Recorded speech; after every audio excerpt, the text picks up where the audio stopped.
Tune into Free Speech TV for Democracy Now!, a national, independent, award-winning news program bringing you people and perspectives rarely seen on corporate media.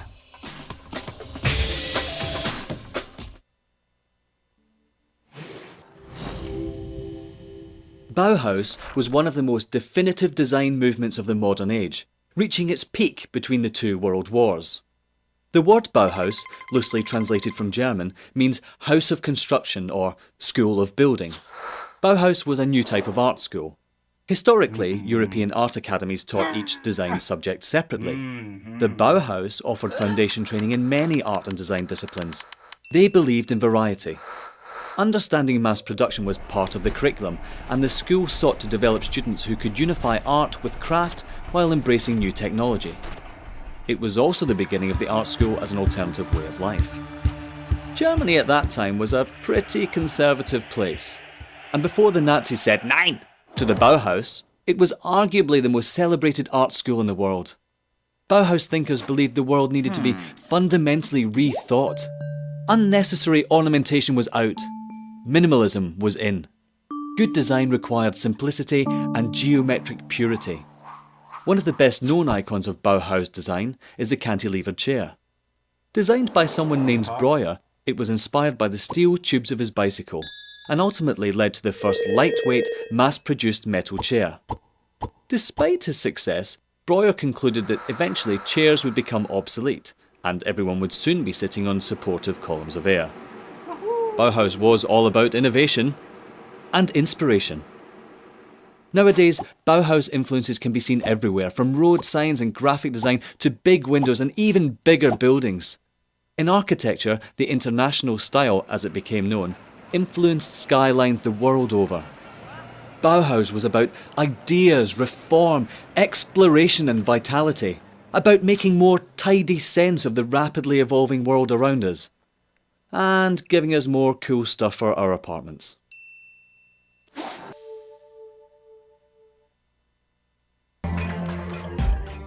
Tune into the Thom Hartmann Program, a live broadcast featuring the nation's #1 progressive talk show host.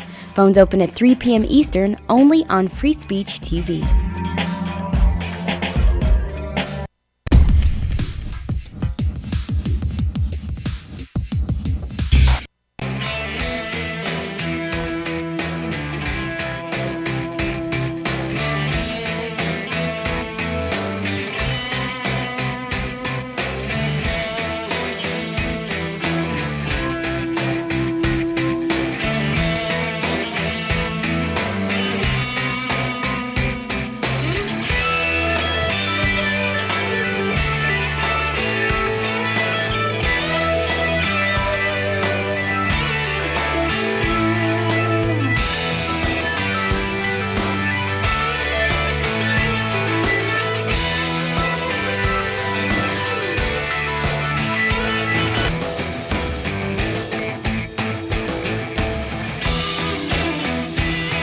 All right, it's a Friday. How about it? Friday morning, May 16. And welcome to the Bill Press Show. Good morning, everybody. Good to see you this morning. And great to have you with us as we hopscotch around the world this morning to take a look at what's happening here in our nation's capital. That's where you find us, right here on Capitol Hill in Washington, D.C. We'll take a look at things happening here in Washington, around the country, around the globe, tell you what's going on, and give you a chance to talk about it by giving us a call at 866-55-PRESS. You're part of the program here on Free Speech TV and, of course, on our video stream worldwide, Talker TV, youtube.com/Talker, Tawkr TV. Well, a lot on our plate this morning. The FCC yesterday adopted new rules on the Internet, kind of making a joke out of net neutrality. They still would allow some people to pay more for some so-called fast lanes on the Internet, which a lot of Internet users and privacy supporters are up in arms against. That battle continues. We'll get to the bottom of that. Meanwhile, fast food workers across the country yesterday walked out of their jobs in 150 different cities and 33 different countries to protest the fact that so many of them, if they're lucky, get the minimum wage of $7.25. They can't survive on $7.25, and they're demanding that their living wage be raised to $15 an hour. Speaking about equal pay or fair pay, was Jill Abramson dumped as executive editor of the New York Times because she demanded that she make as much money as her predecessor, the man Bill Keller, made on the job? That's got the New York Times right in the middle of a lot of hot water. All of that and Godzilla opening today. Oh, my God, lots to talk about. So it's good to have you with us, the program this morning, and off we go. This is the Bill Press Show.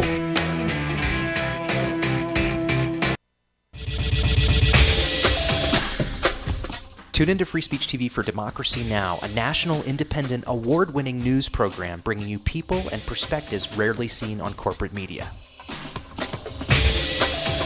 Grunt work. Love it, hate it, useful, not useful. Necessary. Our social entrepreneurs are people who have been on the front lines of social change. I've learned so much from talking with them. This is Cafe Impact, and I'm Jonathan Lewis. I will say that I think is a challenge for anyone, especially the new workforce as they come in, is the ability to accept grunt work with grace. The most boring, awful details are the most important elements of doing this work. From the way you save names in your Rolodex to the way you bank and you deposit checks. The truth is, this work isn't glamorous, it's rewarding. You don't go into this for the glamour, you go into it for the impact. And so it takes that determination to do the scut work to actually get anywhere. It can be really challenging in a first job for someone who's coming out of finishing school to have the enthusiasm that they do to make the type of social impact that they've dreamed of. And now they're here in this first job and all of a sudden they're shouldered with all this grunt work. And they don't understand and they don't get it and they're resentful. Talk more about the power of answering phones. Sure, I did that myself, took out the trash, cleaned offices when I had to, and it's all good. There's power in being a good team player and in being somebody who sometimes has to support other people's leadership before you get to have your own moment in the sun. Is it hard to wait? It is absolutely hard to wait, especially if you're an alpha female like I am. I think grunt work can help a new employee build trust internally and teach them the nuances of how an organization is run so that they can have a real good sense of what HR is doing, what finance is doing, what all the other departments are, and that actually makes them a better employee in the long run. So in my role on a daily basis, I literally can be looking at a new venture in software. We could be looking at a microfinance deal. I could be making coffee, taking out the trash, and riding a tractor on any given day. Have you found people who thought it was demeaning that they were given this job, work in the front office and make the coffee when they graduated with all A's from this great university? And, people like that just don't last very long in our world. If your approach to life is that, you're so smart and you're such a fabulous entrepreneur that you can't understand why people aren't giving you opportunities, it's really hard to advance.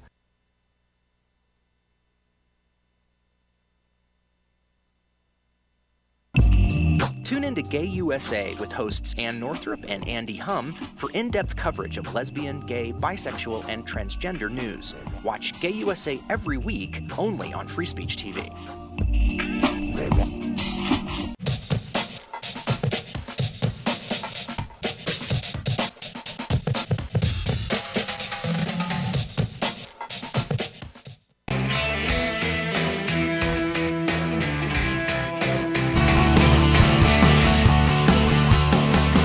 Broadcasting around the nation, on your radio, on your TV, and online. This is the Bill Press Show. Yes, indeed. Are you ready for a great big Friday show? It is Friday, May 16th. Our favorite day around the Bill Press Show. Yes, yes, yes. And I know it's your favorite day too, but thank you for starting off this Friday morning here with our little take on the news of the day, rounding things up, all the headlines of the day, no matter where it's happening, here in Washington, D.C., around the country, around the globe. We got it covered for you. We'll tell you what's going on and give you a chance, of course, to talk about it and sound off about it and tell us what it means to you, what you think about all this stuff. That's the Bill Press Show, the next 3 hours. Good to have you with us on your local progressive talk radio station all around the country, every one of you. We are proud to be your morning lineup. Sadly for our good friends out in the Denver, Boulder area, this is our last day together with you on AM 760. But remember, you can stay with the show on the TuneIn app, the Progressive Voices channel on the TuneIn app. It's free. Download it and follow us there. Same time, same place. No, same time, different place on the TuneIn app at Progressive Voices channel. And remember, those of you who prefer to see what's going on, we're simulcast on Free Speech TV. If you got a satellite dish, just go to DirecTV. We are there on Free Speech TV and also worldwide on our own video stream, Talker TV, TAWKR TV, youtube.com/Talker TV. You have no excuse for not staying with us for the next 3 hours this Friday morning. How That's about right. it? Peter Ogburn and Elisa Murphy. Hello, guys. Happy Friday. Good morning. Man, we made it to another week. Well, almost. Yeah, we got 3 hours to go hours. yet. That's right. Yeah. Not count our chickens No before they hatch. And Alicia Cruz there, looking good on the phones. Cyprian Bolding just popped in to help us get started here. Monty Kanzler here for the duration, and we thank them both, our videographers, this morning. Lots going on. And today, of course, historic day. Barbara Walters' last day on television, 84 years old. For a woman to make it, for anybody to make it on air every day until they're 84, kudos. For a woman to make it, it's especially significant. And yesterday was her final taping of The View, which will air today. And she loves some fellow panelists on The View. I love you all. I'm so proud that you're here. I'm so proud that we're still friends. I mean, not everybody can say that and work with people and still love them. I thank all of you. I have been honored to share this table with you. Yeah. She doesn't have to shout, by the way, across the table, I have to say. But she's very excited there. She has the same, I have the same feelings towards her as I do towards, Larry King, right? Not my cup of tea, but I have a lot of respect for her. She paved the way for a lot of very smart and really, really good female journalists. No, she did. And she's a real pioneer. Mm-hmm. She was a co-anchor of the evening news one time, right? Mm-hmm. I forget if Morley Safer or was Rather who was way back then. She pioneered also the big time Get interview. I was reading the New York Times this morning that she invited when she interviewed Monica Lewinsky. Mm-hmm. It was, I think, a 1 hour, maybe even a 2 hour interview. It was a long interview with Monica Lewinsky. 2 hours. 2 hour interview with Monica Lewinsky. Wow. And she invited a group of people up to her apartment in New York to watch the interview with her. Mm-hmm. She taped it ahead of time. And so she's looking in the middle of she gets up and she's looking out the window over Central Park and she says, "There's no traffic on Fifth Avenue." And somebody said, "That's because everybody's home watching the interview." 50 million people watched that interview. 50 million people.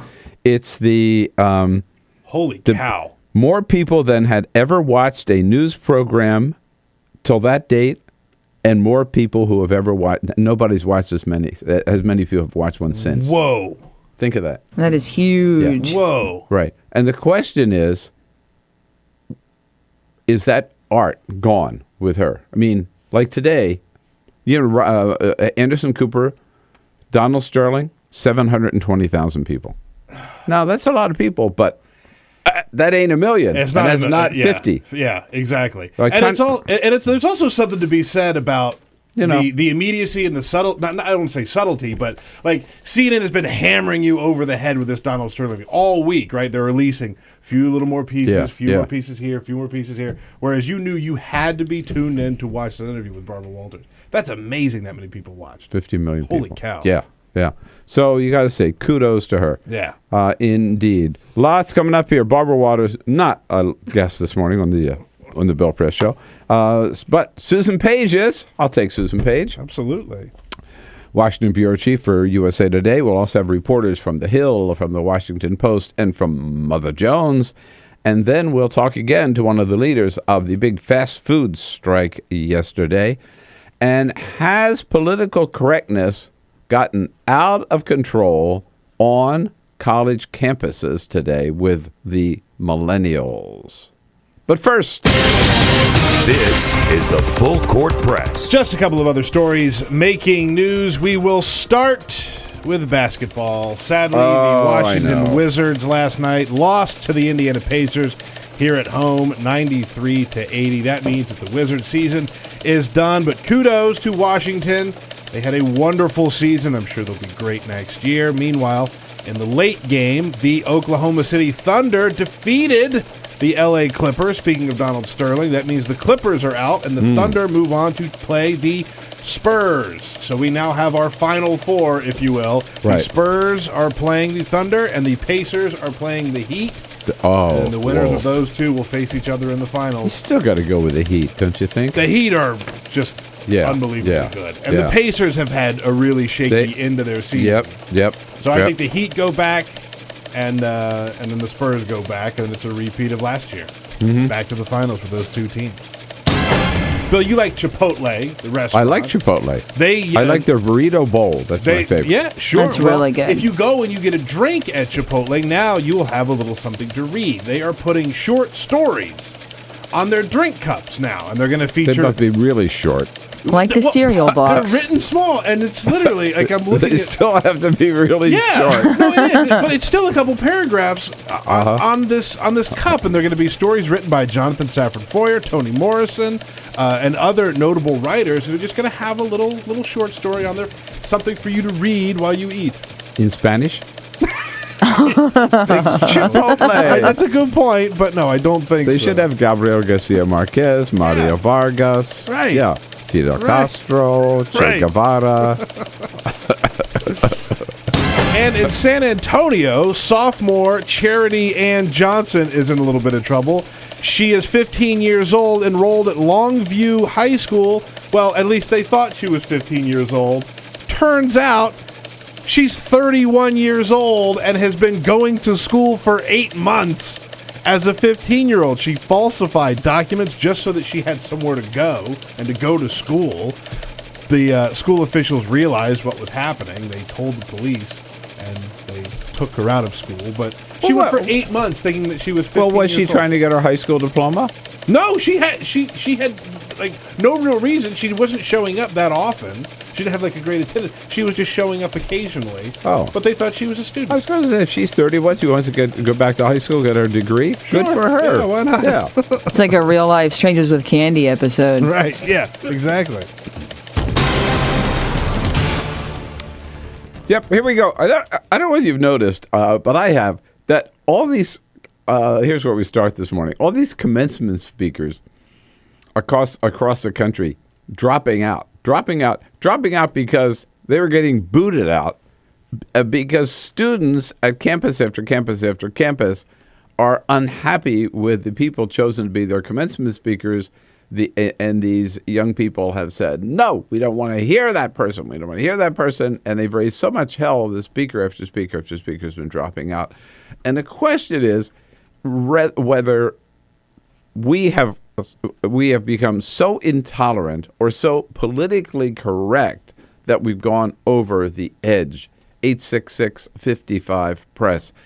I think we may have.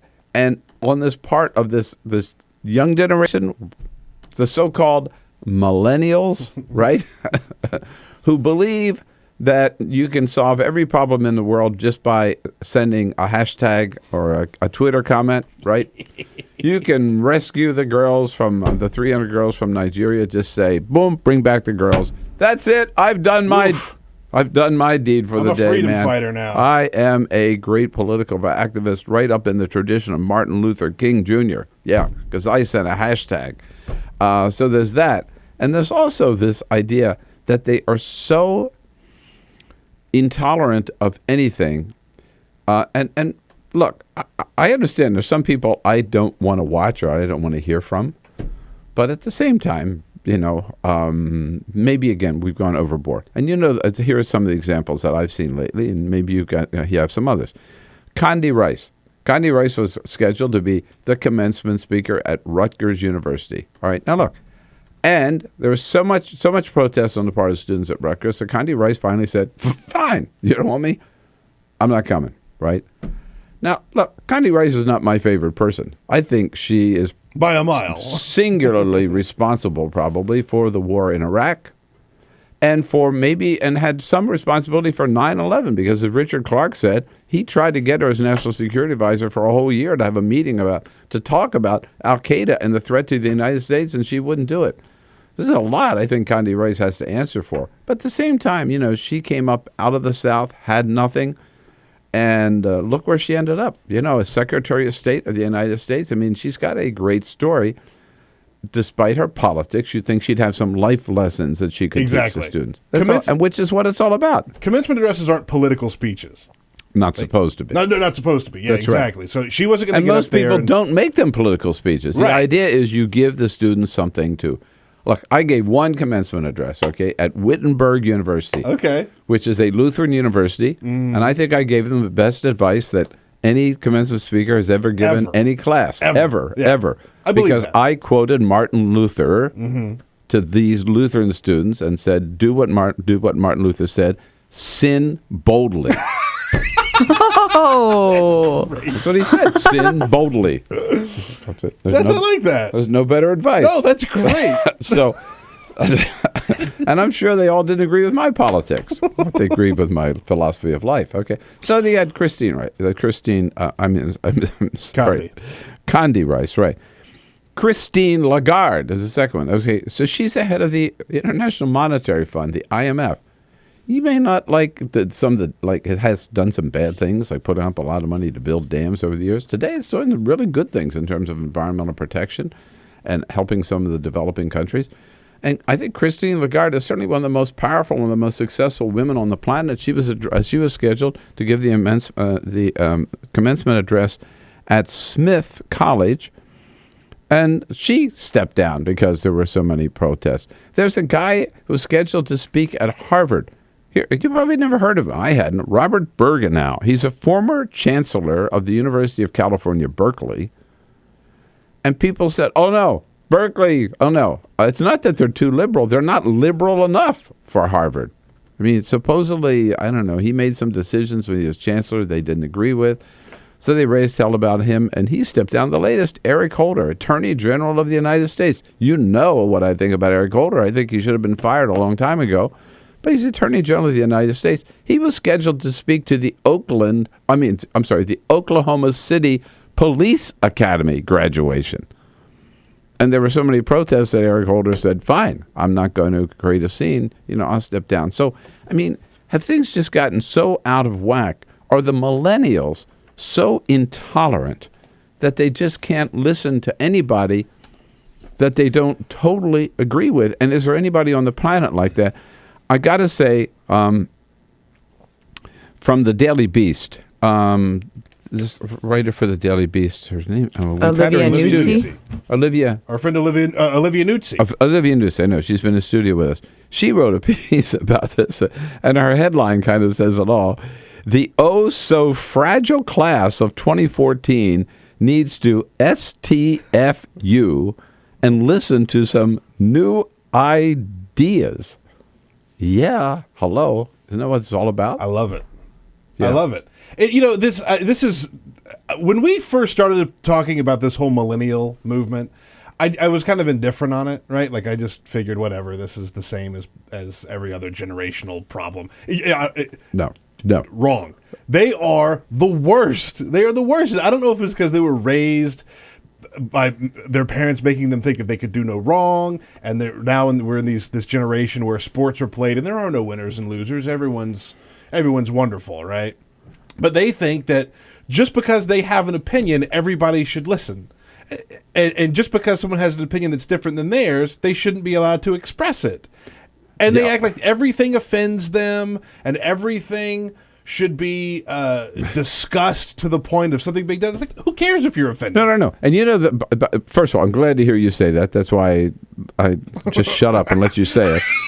Because if I say it, I was going to say, oh, this is an old fart who doesn't like these young kids. No. This gang, I just think, are spoiled brats. I agree. They're a bunch of effing spoiled brats who haven't contributed anything and never will the way they're going, right? I agree. So just STFU and listen to Condi Rice. I mean, or listen to Christine Lagarde. Shut up and learn something. Yeah. You can't deny the fact that Condoleezza Rice has been successful. You stated all the obvious problems with Condoleezza Rice, but that is one of the most successful women in this country. You don't think she has something that you can learn? One of the most successful African-American women in this country who's got a great life lesson. So I'd say, has political correctness gone too far? Are these millennials just what I call them, a bunch of spoiled brats? 866-55-PRESS. Here we go. Bill Press Show. This is the Bill Press Show.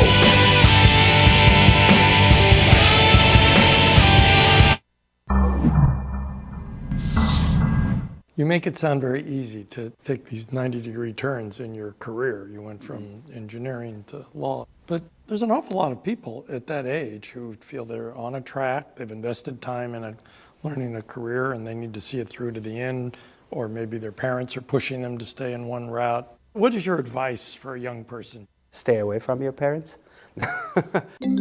Our social entrepreneurs are people who have been on the front lines of social change. I've learned so much from talking with them.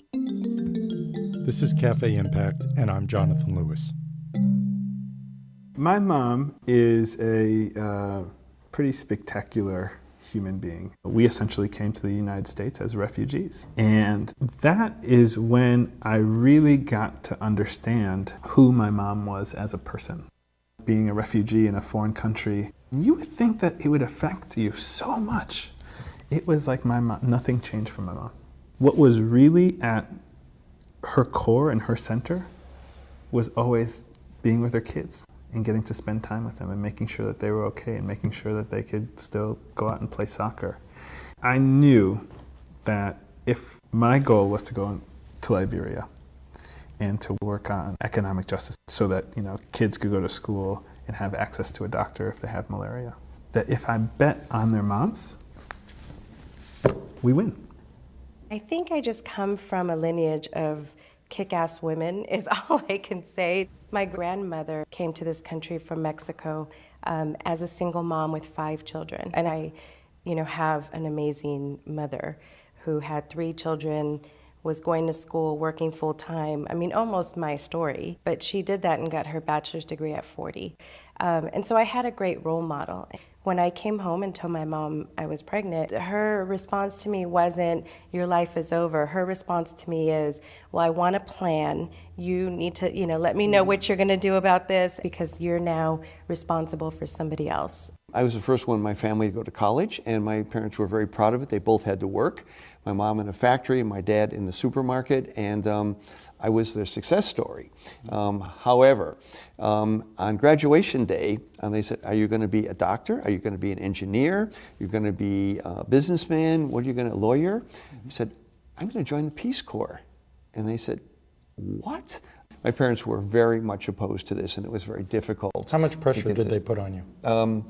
Tremendous pressure. Up until we were leaving from O'Hare Airport for me to go to Peru, my mother questioning me, like, where is Peru? You've never been out of the country. What do you know? Do they have doctors? Do they speak English there? What are you going to eat? You like my cooking? I said, Mom, I'm going to be a pioneer. Why do you always have to be the pioneer? Let them do it. Let them come back, and then you go. I said, no, I want to be the first to go.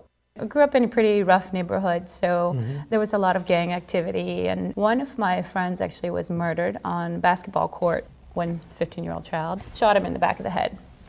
And I was just hopeless. And my mom actually, she brought me to a place of empathy for the kids who were involved in actually murdering him, because my mom sort of said, look, where do you think those kids are coming from? And then she said, so if you're angry about it, do something. Actually change the way this world works.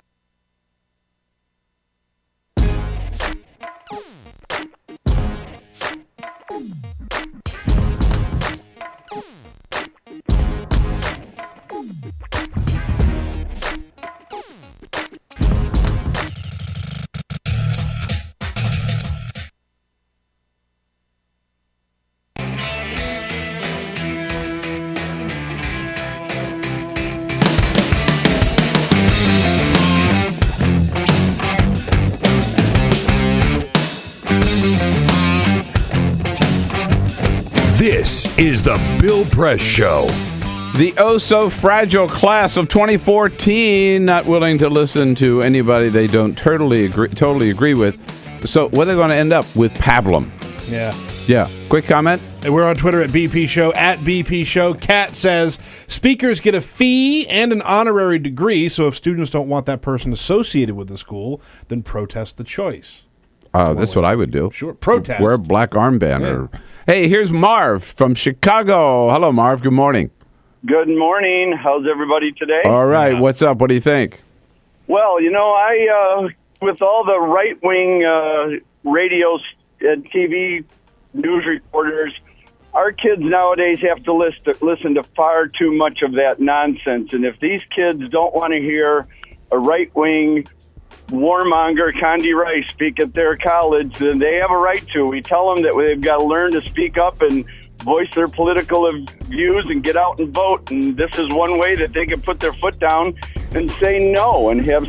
Well, yeah, I hear you, Marv, but I would say the better thing to do would be to protest at the event. Raise hell at the event. This is the Bill Press Show.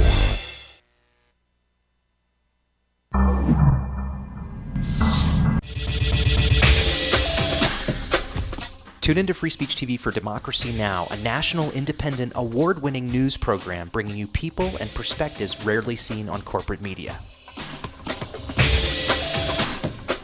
I talk to undergraduates and graduate students who are desperate to go out and start something and build something and be the one to come up with that silver bullet solution.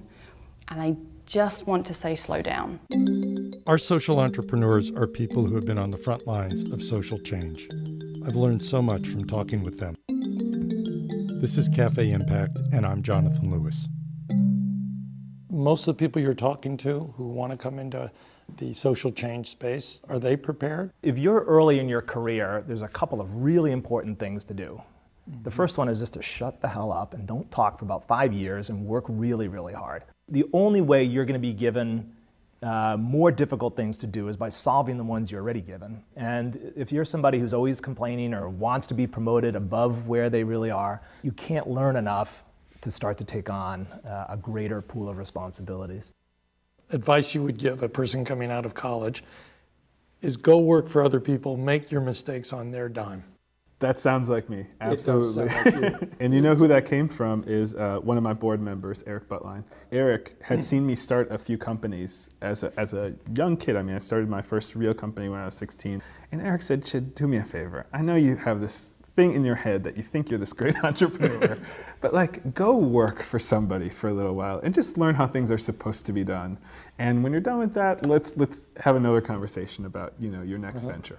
And I think another thing to remember, and this is something that I've really only learned in the past couple of years, is that although the problems are urgent and so important for us to address, I need to have more patience. I'm not going to solve those problems on my own.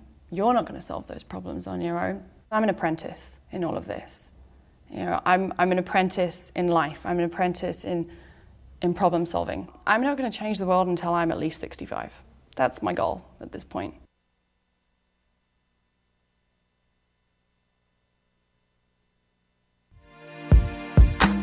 California, or the Golden State, has been in the midst of a 3-year drought, and this year, some scientists predict could be the driest in 500 years. Governor Jerry Brown declared a state of emergency in January and in February of this year. The world's 10th largest economy, California is also the United States' top agricultural producer. Half of all our fruits and vegetables come from California. The Golden State is not the only place on the planet struggling for this vital resource.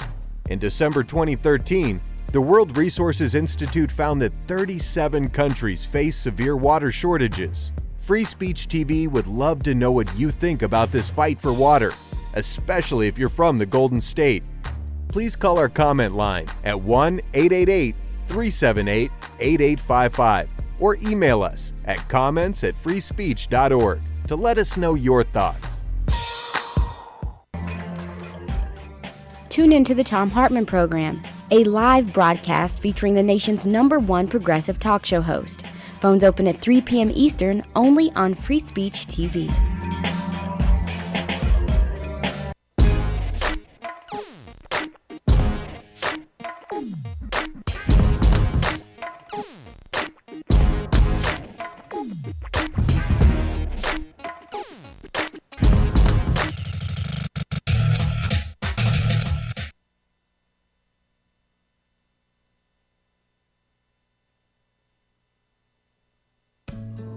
You wouldn't let money just blow out of your house.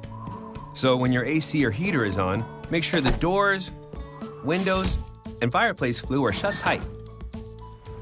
If you're headed out, turn down the AC or lower the heat by 10 degrees. And always keep your water heater set at 120. A little bit of common sense goes a long way. Get more great tips at energysaver.gov. So, I'm kind of new here, but I've noticed a trend. My human does this funny thing where she goes around and gets all my toys, and then she hides them in that basket by the door. But it's always the same basket, and it's always in the same place. And then she acts so surprised when I find them, but, she's putting them in the same basket. Again. It's like, hello, that's where you put it last time. You were the worst at hide and go seek.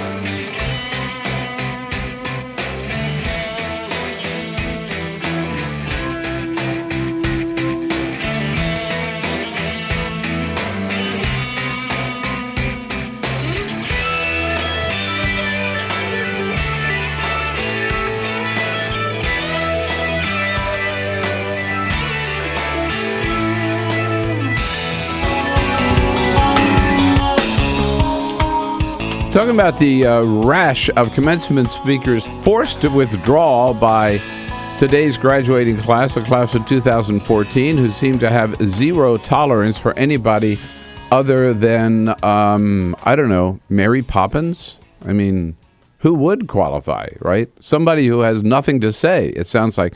We were reminded by some of you and we thank you, on Twitter, that even the First Lady of the United States was forced to withdraw as a commencement speaker at a high school out in Topeka, Kansas, because too many people thought, if we have a First Lady here, then there'll be too much security and they may take up too many seats and we won't be able to get our 10th cousin once removed in for the graduation. I mean, it's getting to the point where who wants to give a damn commencement speech? What's more important?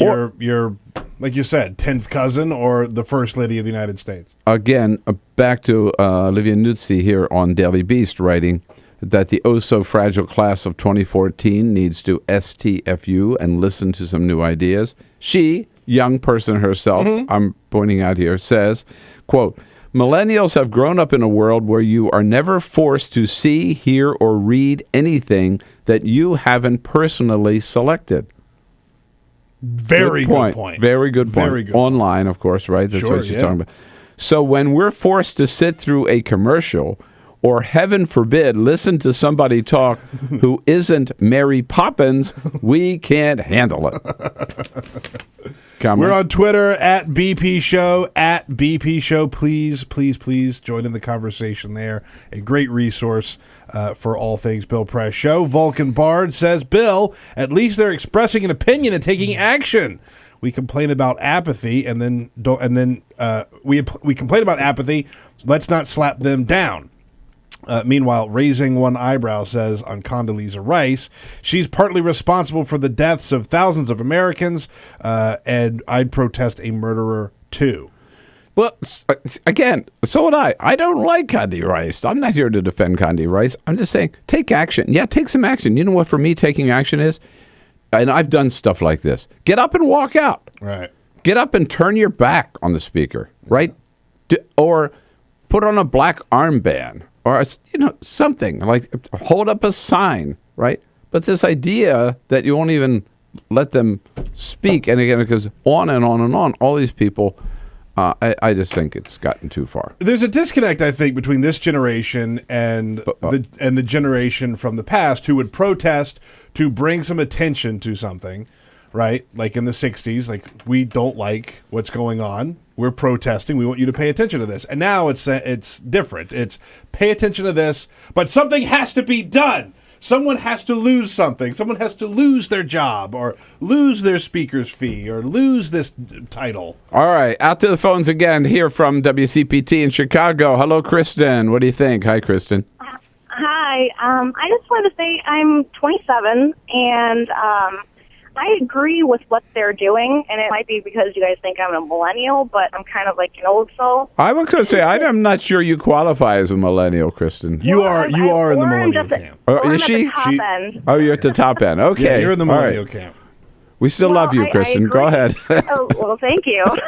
I agree with what they're doing because I think that we're not doing enough to protest these people that,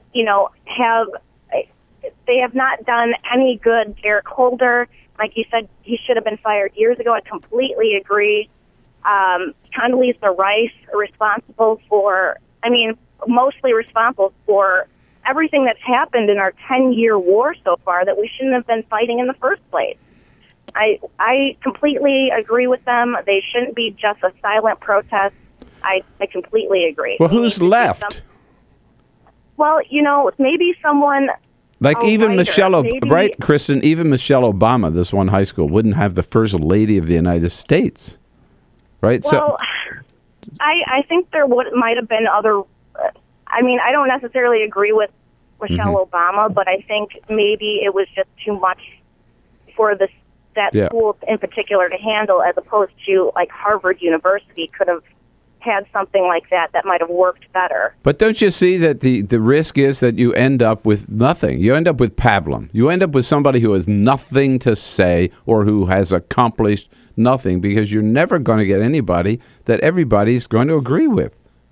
No? Well, I don't necessarily agree with that, because if we go with someone that's non-political minded, that has been, this is a stretch, but I'm just as an example, like Bill Gates, someone that's not politically connected, but has a success story beyond, coming from nothing to being this huge, contender in the market.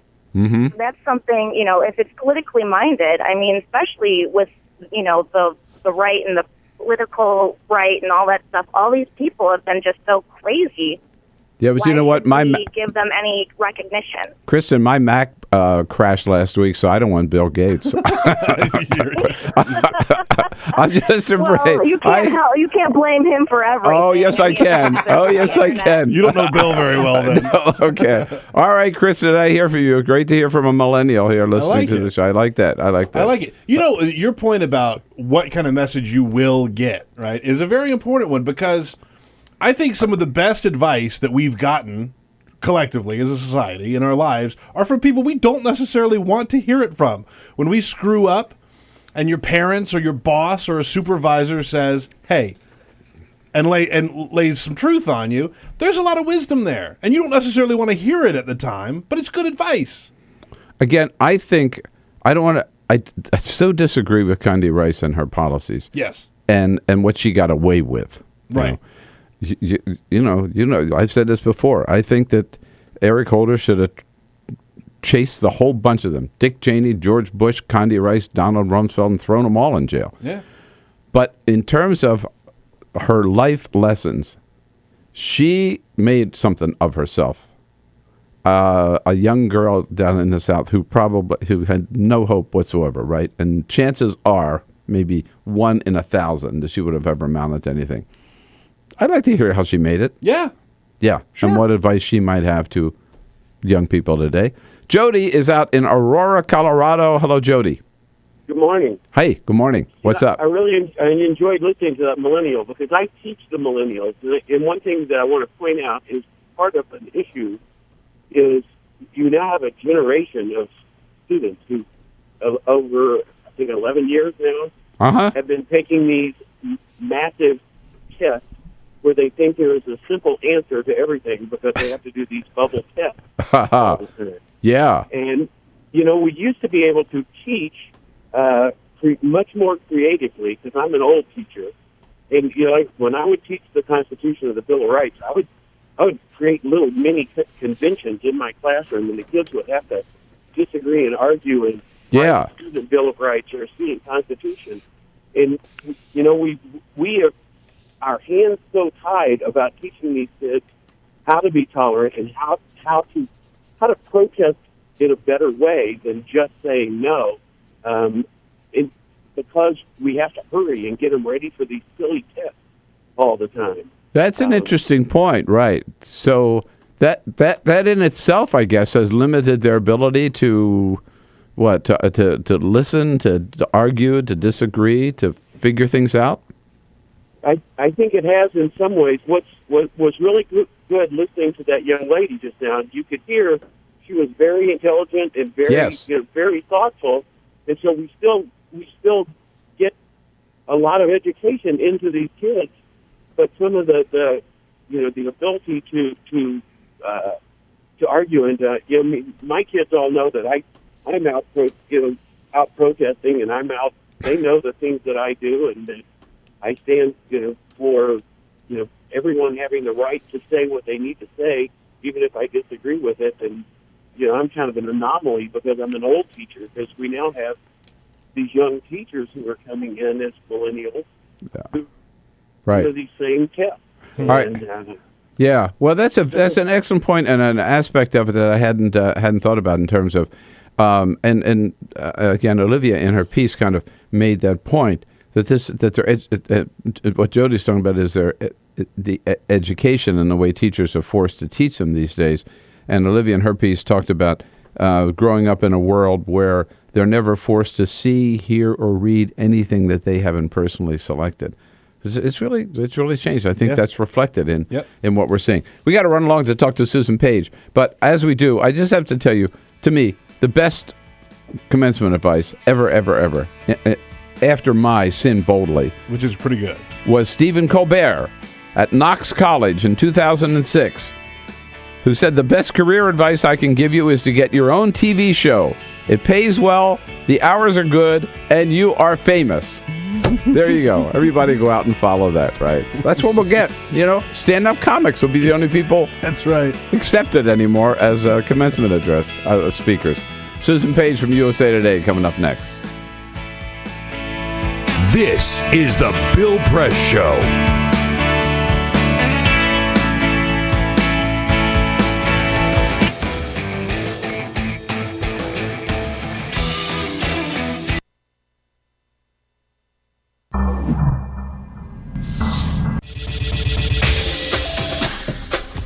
Tune into Free Speech TV for Democracy Now!, a national, independent, award-winning news program bringing you people and perspectives rarely seen on corporate media. I'm the retired bishop with the Episcopal Church as the bishop for all chaplains in federal service. I read that there was a group of people that represented a sense of injustice that I had. We'd lost Zuccotti. I mean, there was a kind of a hope that maybe Trinity Church would be gracious and give refuge. We picked this day where we would gather and demonstrate that Trinity was closing its ears to what was happening. We marched around the block, and I realized that, my goodness, they're carrying a ladder. And I thought, well, this is the moment.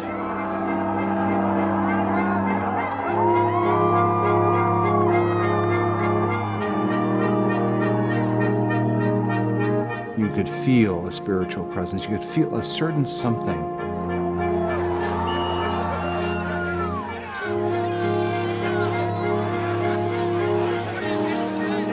And then the cops came in. It got brutal. I'm with you right here. Robin, I'm here. The church needed, in this moment in history, to stand alongside of these protesters. The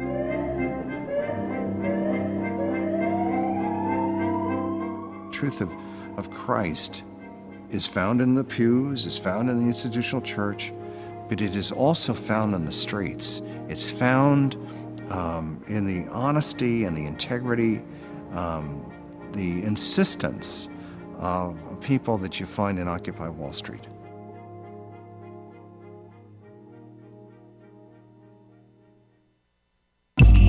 Tune in to Gay USA with hosts Ann Northrup and Andy Hum for in-depth coverage of lesbian, gay, bisexual, and transgender news. Watch Gay USA every week, only on Free Speech TV.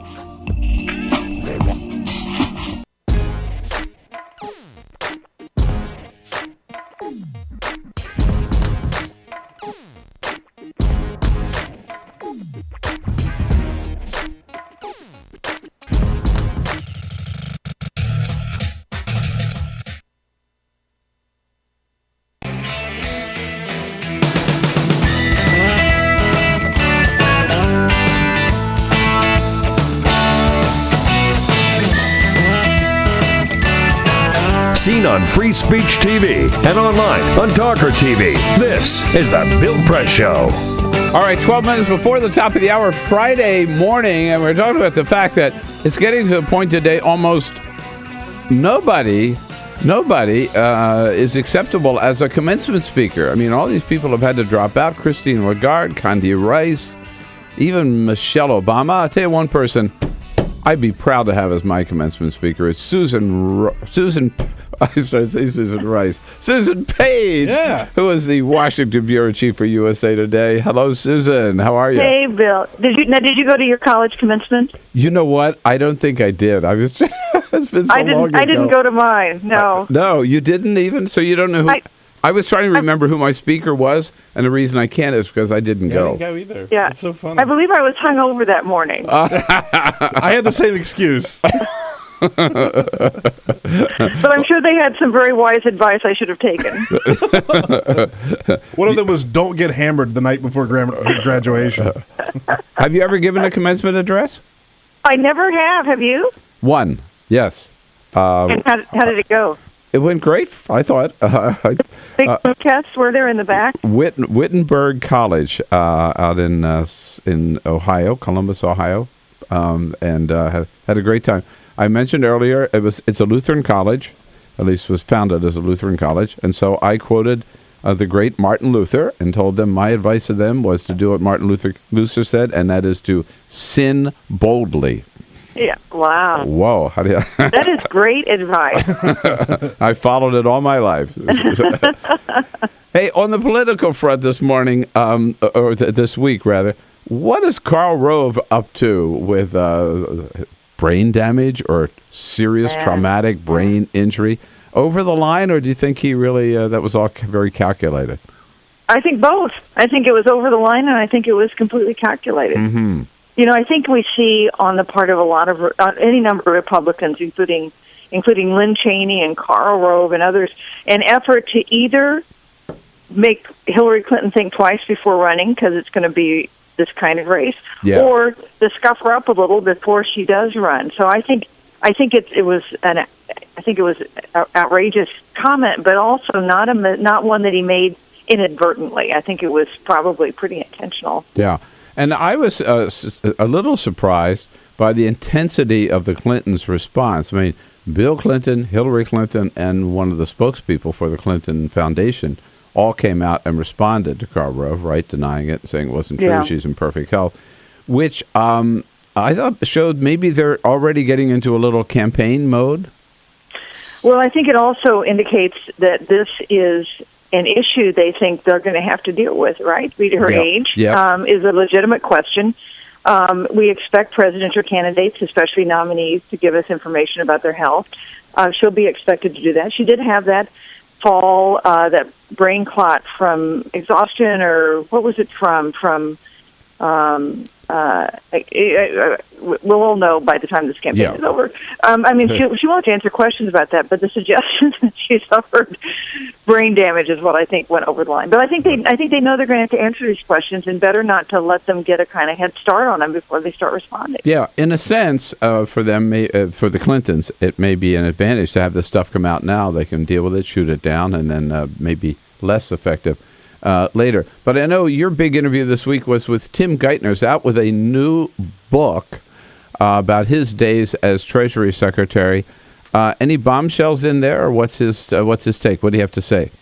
You know, I don't think there are any bombshells in there. It's kind of his explanation of why it was necessary to bail out the people who got us into this mess.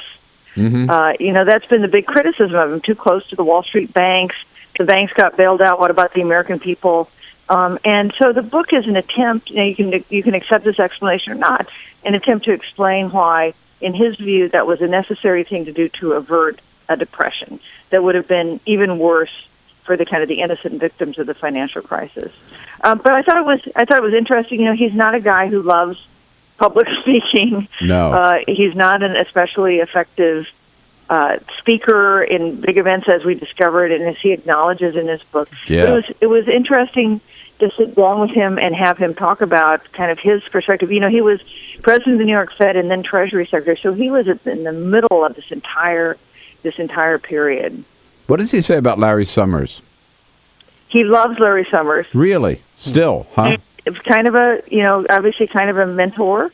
And he acknowledges Larry Summers as his but Larry Summers, Bob Rubin, Henry Paulson, Ben Bernanke, these are all figures that he characterizes as really rising to the occasion. And also, interestingly, both Barack Obama and George W. Bush, he has a lot of praise for. Not Christina Romer, huh?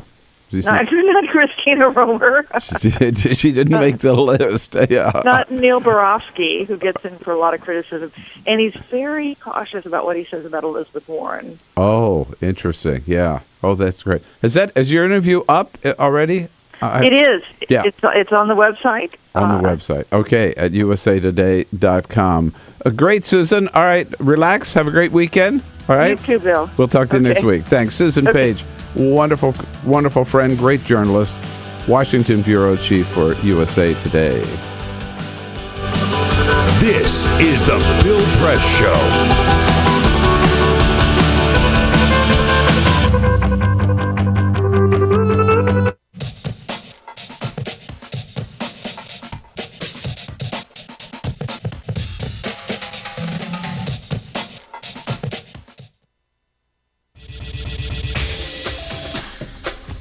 Tune into Free Speech TV for Democracy Now!, a national, independent, award-winning news program bringing you people and perspectives rarely seen on corporate media.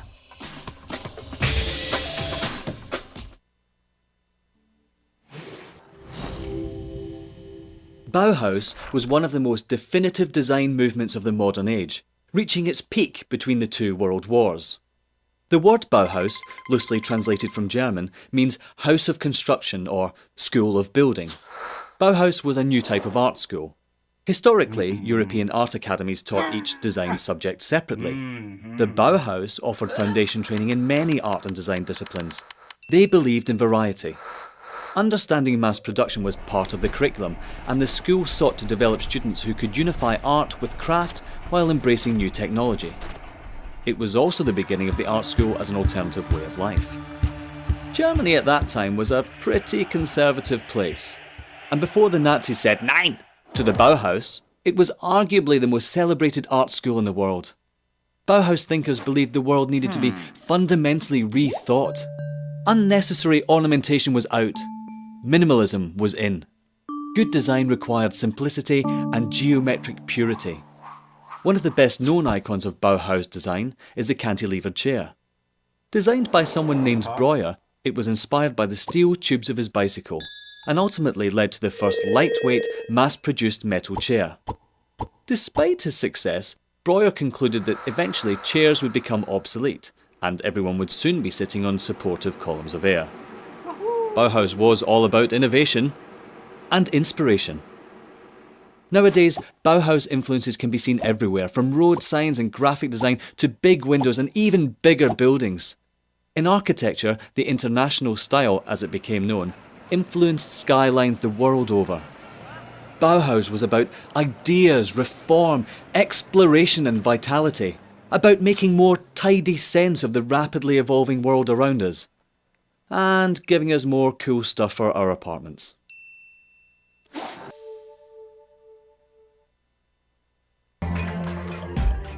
Tune into the Thom Hartmann Program, a live broadcast featuring the nation's #1 progressive talk show host. Phones open at 3 p.m. Eastern, only on Free Speech TV.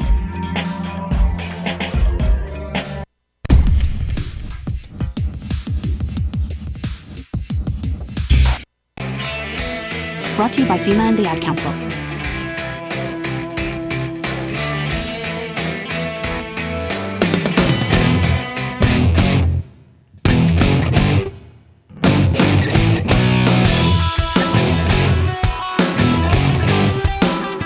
This is the Bill Press Show. Kevin Cirilli from The Hill at the top of the next hour. I mentioned earlier in the hour that the Clippers have been eliminated from the playoffs. They got even more bad news yesterday because their public relations nightmare just got worse. Donald Sterling has said he will not pay the $2.5 million fine that the NBA gave him, which leaves everyone scratching their heads as to what happens now. Maybe V. Stifiano could just sell a couple of her cars. There you go. There you go. It'll be very interesting to see what the NBA does with him now, because he's saying he ain't going to pay. So he's not going to go out quietly, not at all. Yeah. Well, vote him out of the league. That's the next thing they've got to do. This is the Bill Press Show. You wouldn't let money just blow out of your house. So when your AC or heater is on, make sure the doors, windows, and fireplace flue are shut tight. If you're headed out, turn down the AC or lower the heat by 10 degrees. And always keep your water heater set at 120. A little bit of common sense goes a long way. Get more great tips at energysaver.gov. So, I'm kind of new here, but I've noticed a trend. My human does this funny thing where she goes around and gets all my toys, and then she hides them in that basket by the door. But it's always the same basket, and it's always in the same place. And then she acts so surprised when I find them, but, she put them in the same basket. Again. It's like, hello, that's where you put it last time. You were the worst at hide and go seek.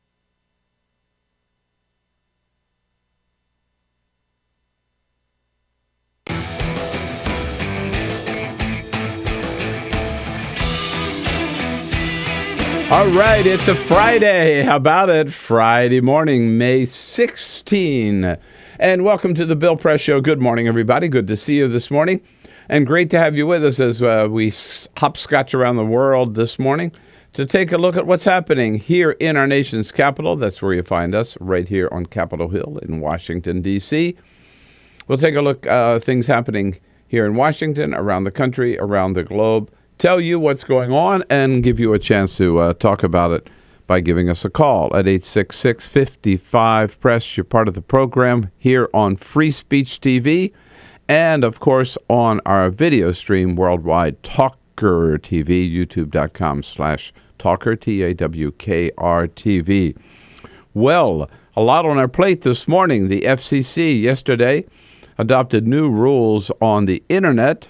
kind of making a joke out of net neutrality. They still would allow some people to pay more for some so-called fast lanes on the internet, which a lot of internet users and privacy supporters are up in arms against.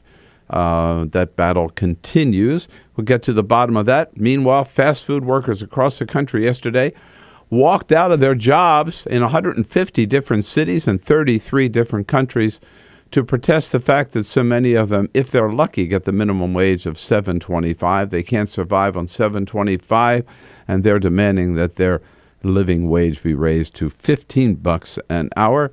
Speaking about equal pay or fair pay, was Jill Abramson dumped as executive editor of the New York Times because she demanded that she make as much money as her predecessor, the man Bill Keller, made on the job? That's got the New York Times right in the middle of a lot of hot water. All of that and Godzilla opening today. Oh, my God, lots to talk about. So it's good to have you with us, the program this morning, and off we go. This is the Bill Press Show.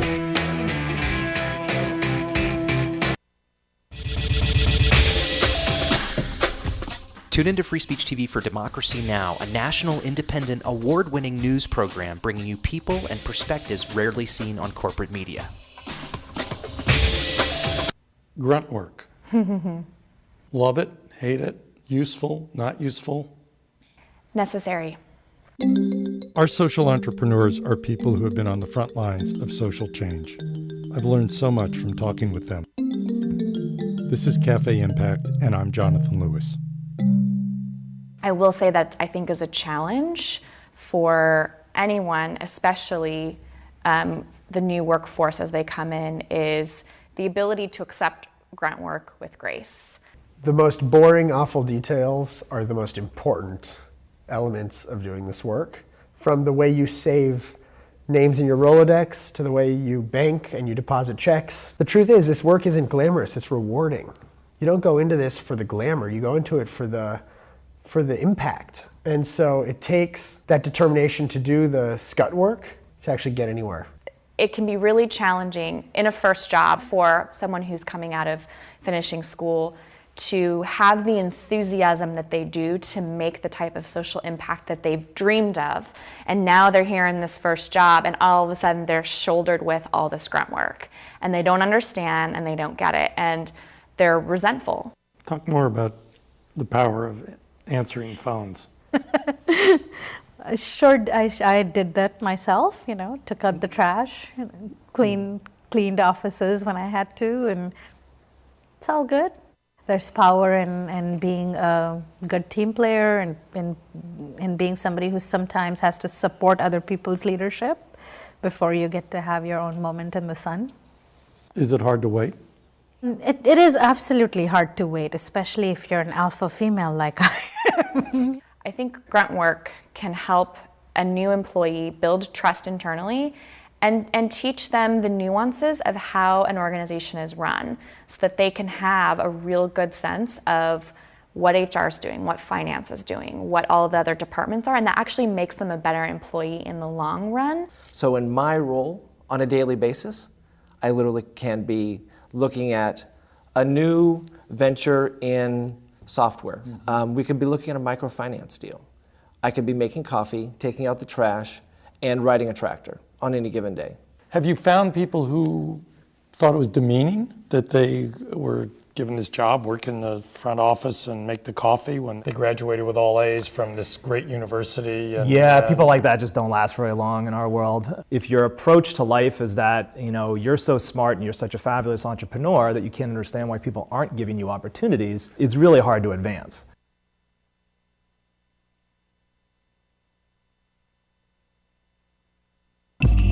Tune in to Gay USA with hosts Ann Northrup and Andy Hum for in-depth coverage of lesbian, gay, bisexual, and transgender news. Watch Gay USA every week, only on Free Speech TV.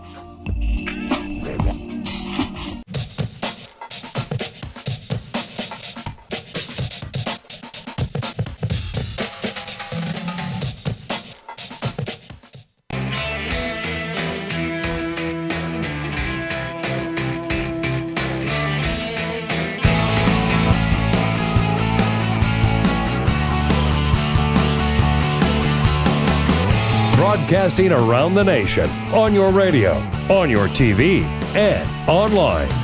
This is The Bill Press Show.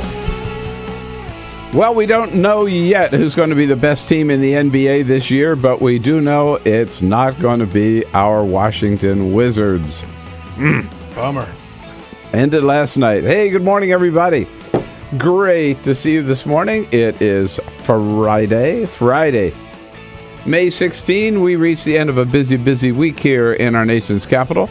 So good to see you today, and thank you for being part of the program. Thanks for joining us on a Friday morning to get up to date on what's happening in Washington, D.C., around the country, around the globe, and also, of course, to give you a chance to sound off your opportunity to tell us what you think about the events of the day.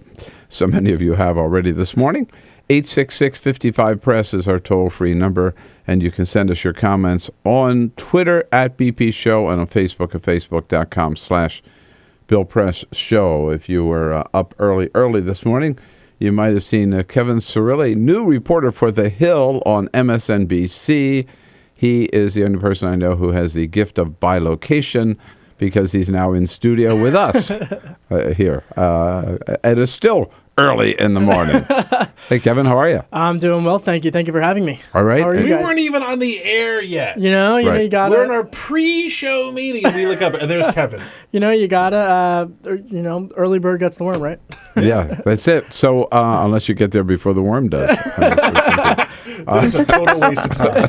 That's right. Someone gets you. That's right. Exactly. So you've moved from your former job now to The Hill. Yeah, and, I'm so excited. Really? Is it good? Are they treating you well? Oh, of course. I mean, Bob Cusack and Hugo Gordon and the team over there and the journalism that they're doing, it's awesome. It's such a awesome publication. I'm a huge fan of theirs, and I'm thrilled to be there. But enough about me, and let's talk politics. Congratulations. Yeah, we will. Yeah, no, but that's very exciting. They are great, and we love and working with Hill. And I do a column. So we're colleagues now, Bill. Oh my God! How about that? Conflict of interest. Yeah. If you guys want to go back and forth and gripe about your boss, Bob Cusack, that's fine with me. He's awesome. He's awesome. He's a Veep star too. Right. We know that. Yeah, we've given him lots of kudos. Last time he came in, he wouldn't eat anything with the brown M&Ms. We'd take all the brown M&Ms out. No eye contact from the assistant producer. It's gone to his head, unfortunately. So in addition to Peter Ogburn, Lisa Murphy here. Hey, good morning. And Alicia Cruz is covering the phones. And Monty Kensler here as our videographer of the day. Thank you, Monty, for keeping us looking good on Free Speech TV and on Talker TV. All right, you want to talk politics? Let's talk politics. I'm in the right place. Let's go out to Idaho. Yes, indeed. So they had the big debate out there in Idaho. The governor has a challenger. He's up for re-election, Butch Otter, right? Yep. And he is a challenger, Republican challenger, he's a Republican challenger from the right, and who wanted to debate. So the governor said, all right, we'll have a debate, but all the candidates have to be on stage, which brought to stage Harley Brown and Walt Bays. Walt Bays has a white beard that goes down to his belly button. Yeah. He really looks like a gold miner, who just walked out of the hills in California somewhere, he looks right? like a prospector. Prospector. And then the other guy, Harley Brown. Harley Brown wears a leather cap, and he has the presidential insignia on his jacket because he's going to be president of the United States someday. Got to start somewhere. You put them on stage, and here's Harley Brown. After God told me he was going to make me president, I went out and got the presidential seal tattooed right here on my shoulder. My morale went from -500 off the scale, and I started a presidential campaign right there. I'm a type AA plus guy. And I was living in Fat Jack's cellar because my ex-wife had given me trumped up restraining orders. I couldn't see my kids. It was a mess. And Fat Jack's old lady, Fat Jack's wife, said, "Get this lunatic out of my cellar. He's starting a presidential campaign. I'm getting calls from the media and all this." For 3 years, I had the credibility of Chicken Little. The sky is falling.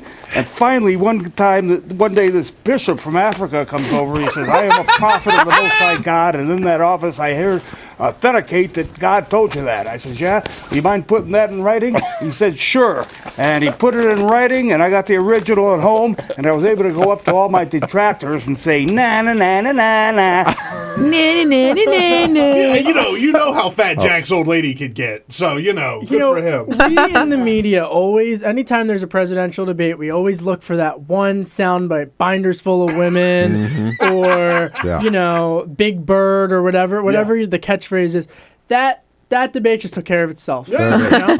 Everyone a Jim. Mm-hmm. Yep. I got the letter right here from the bishop. Says, God wants me to be president of the United States.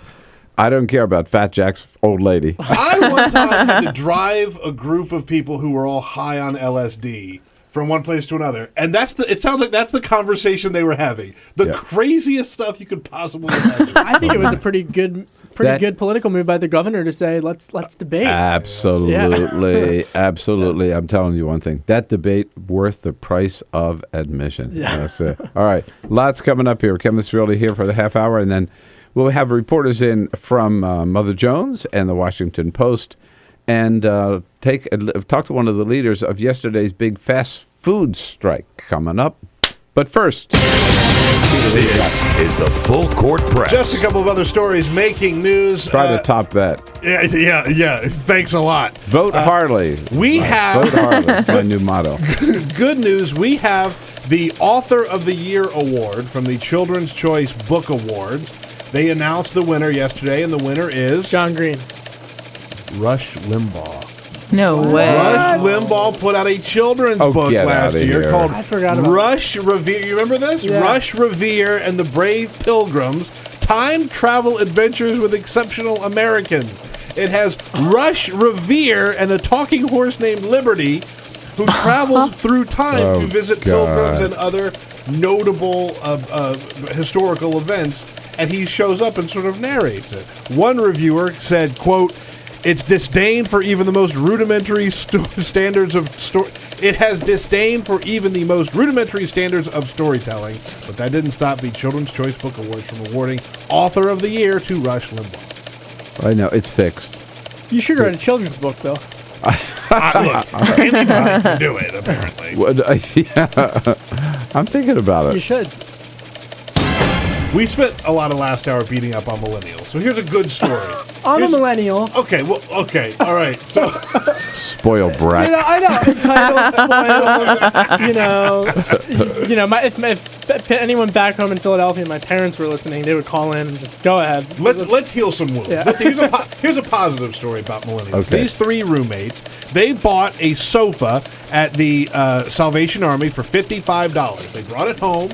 They noticed that one of the cushions was a little lumpy, so they unzipped it, and they started looking into the cushions, and they found out that there was $40,000 in cash. Turns out what happened is a 91-year-old woman was ill. Her family was selling some of her stuff. They sold her couch and didn't tell her because she was ill. Well, she got better. So when they found this money, they contacted the woman. She says, "You have some money of mine," and they gave it all back. They actually reached out to find who it was. No they found kidding. They tracked her down. Wow. They gave her money back. Wow. So see, Good Samaritans of the day. Yeah. Millennial Millennials are generation. Very good. most of them are bad, but these are not. And as summer approaches, it's time for senior pranks at high school. These seniors at Valley Christian High School in Chandler, Arizona, had a new idea. I haven't heard of this one yet. They parked cars inside the hallways of their school. They worked with one of the faculty members to get the big doors of the gym open, and they drove compact cars, 15 of them total, into the hallways and parked them overnight. So that guy's going to get fired. The teacher. Well, here's the deal. No property damage. The students were very careful. All of the administrators laughed it off. No punishment whatsoever. They just agreed to take the cars. Wow. Right? Yeah. There's no words. I mean, I'm trying to think of our senior prank, but I can't remember it. Did you guys do any pranks? I'm not going to tell mine. Okay. He's still wanted for Make it. the millennials look bad, I know the statute of limitations. Bill, did you do any pranks? Probably up, but I don't think I would. Oh, no, I was a perfect. Oh, he was a saint. Perfect student. No trouble on that. Yeah. Sin boldly. Right.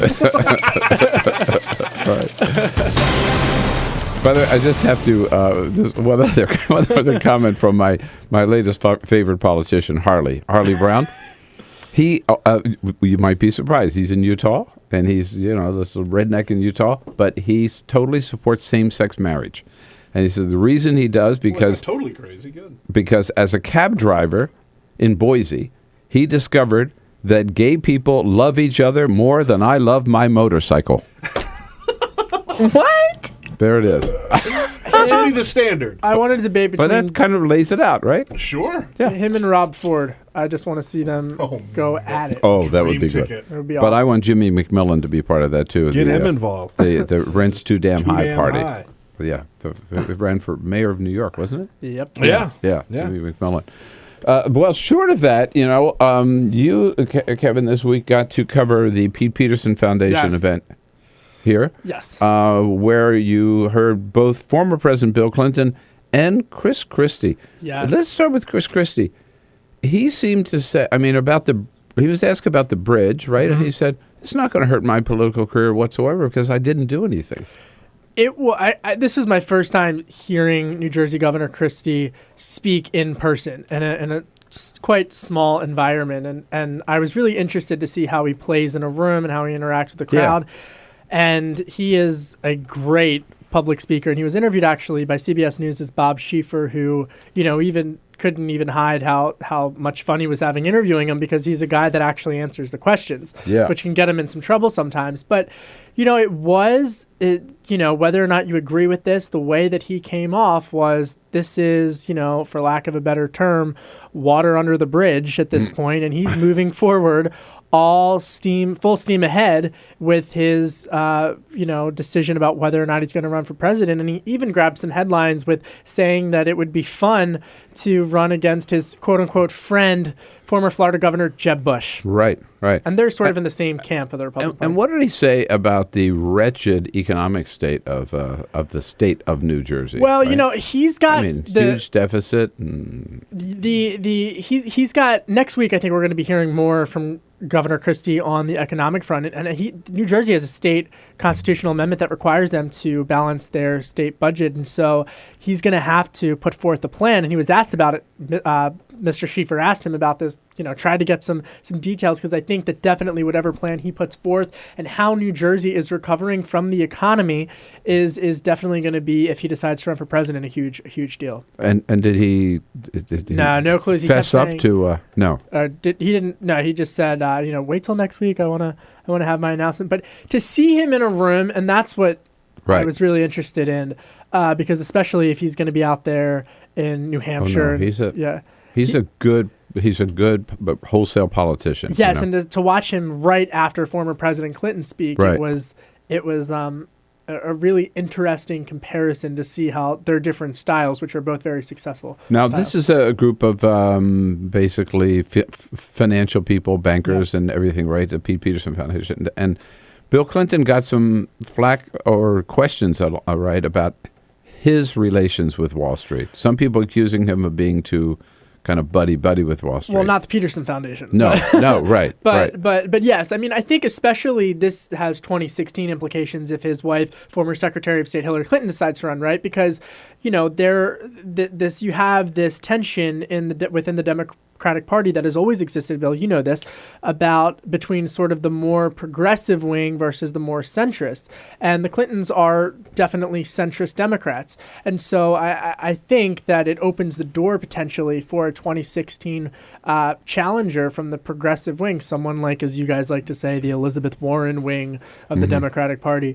And so he just said, he kind of laughed it off and just said, you guys are acting like I was in a closet thinking, what can I do for Wall Street today? So he gave an unapologetic defense of his economic record and really refuted any criticisms that said that his policies contributed in any way, shape, or form to the 2008 recession. But he did agree with the repeal of Glass-Steagall, right? You know what he said? He said that if you look at, and Glass-Steagall which some people say was one of the things that resulted in the crash of 2008. So Glass-Steagall essentially would divide up commercial banking and investment banking. The argument being that if you have these big financial institutions dabbling in both entities, it's just they get too big to fail. He says, which I think we saw happen. But go ahead. Well, he disagrees. Yes. And so, and he says that actually that any of the big five financial institutions that failed were not, at the time dabbling in both, and that he says that Glass-Steagall helped spur economic growth. So he refutes that. He vehemently refutes that, actually. And, Senator Elizabeth Warren and actually Senator John McCain reintroduced Glass-Steagall. It really has no chance, though, of getting much traction, and hasn't gotten much traction this Congress. Yeah. And was former President Clinton asked about Karl Rove? He was. Karl Rove grabbing headlines this week with his brain damage allusions to Mr. Clinton's wife. And, he came, he said that Hillary Clinton is in great health, and she's given 3 speeches this week in Washington, her 3rd today. And that, he laughed it off and just said that this is just still going to be, they're just going to throw the kitchen sink, really. So she's speaking this morning. Are you going to be there? Yes, I will be there. I'll be tweeting. Okay. If you see any signs of serious brain damage, will you let us know here? You know who didn't get asked about their health, though, was Governor Christie. I was surprised about that. It should be noted that he has lost a lot of weight. He has. He really. I didn't really pick up on it until the Correspondents' Dinner a couple weekends ago. He's really slimmed up. No, I saw him at the Correspondents' Dinner. Talked to him twice at the Correspondents' Dinner. He has. Yeah. He still, I wouldn't say he's trim. He's not trim, no. But I mean, when you look at those pictures, he's lost a lot of weight. Of of him and President Obama standing next to each other from a couple years ago, and you look at him now. I mean, he's certainly lost some. Covering the political landscape with Kevin Cirilli from The Hill, thehill.com, my new colleague at The Hill. Questions, comments, you're welcome to join the conversation at 866-55-PRESS. This is The Bill Press Show.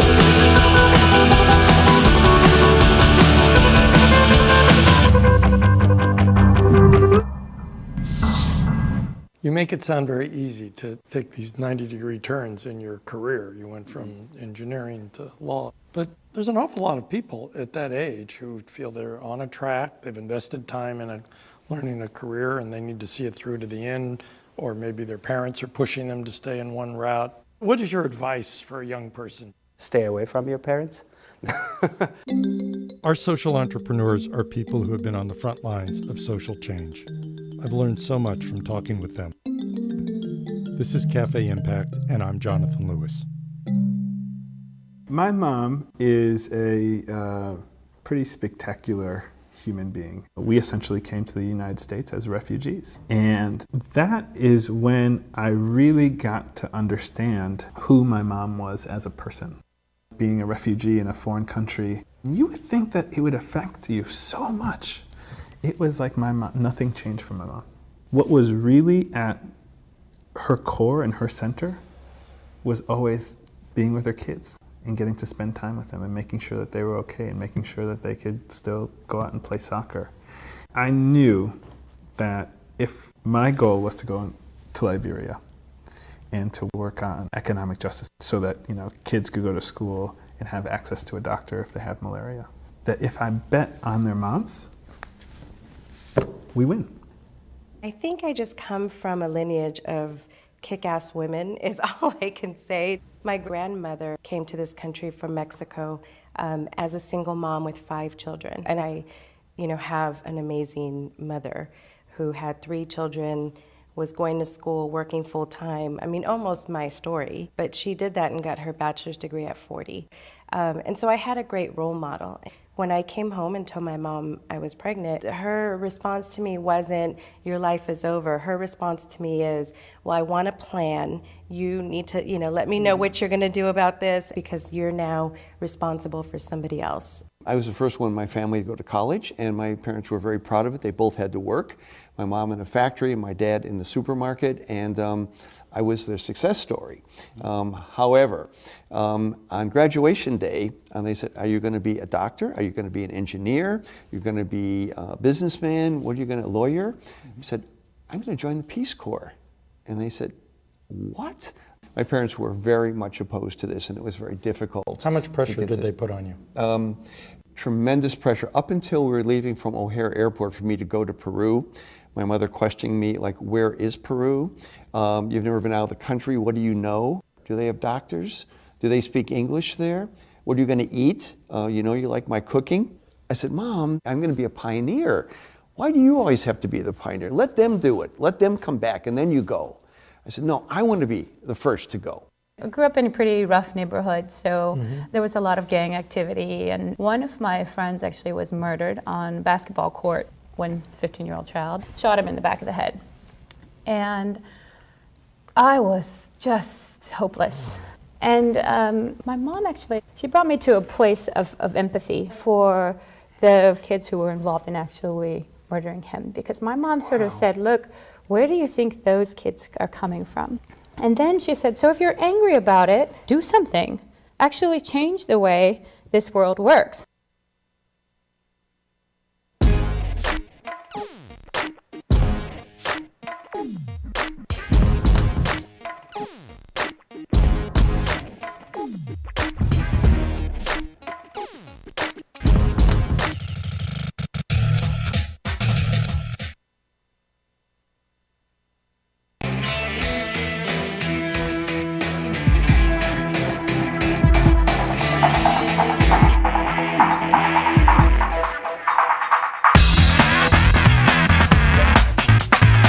This is the Bill Press Show.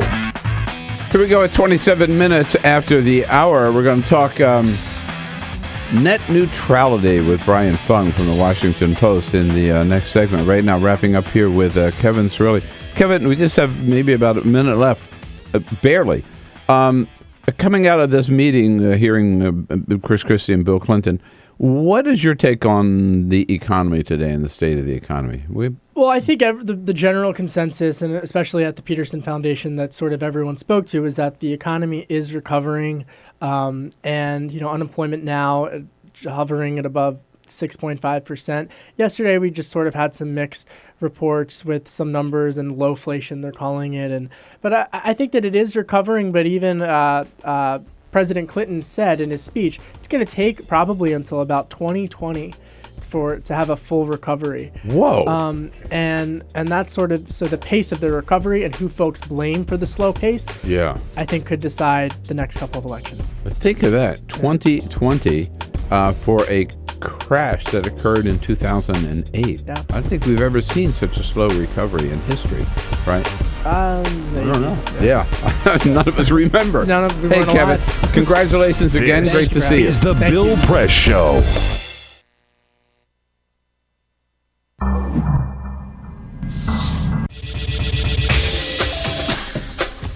Tune into Free Speech TV for Democracy Now!, a national, independent, award-winning news program bringing you people and perspectives rarely seen on corporate media. I talk to undergraduates and graduate students who are desperate to go out and start something and build something and be the one to come up with that silver bullet solution. And I just want to say, slow down.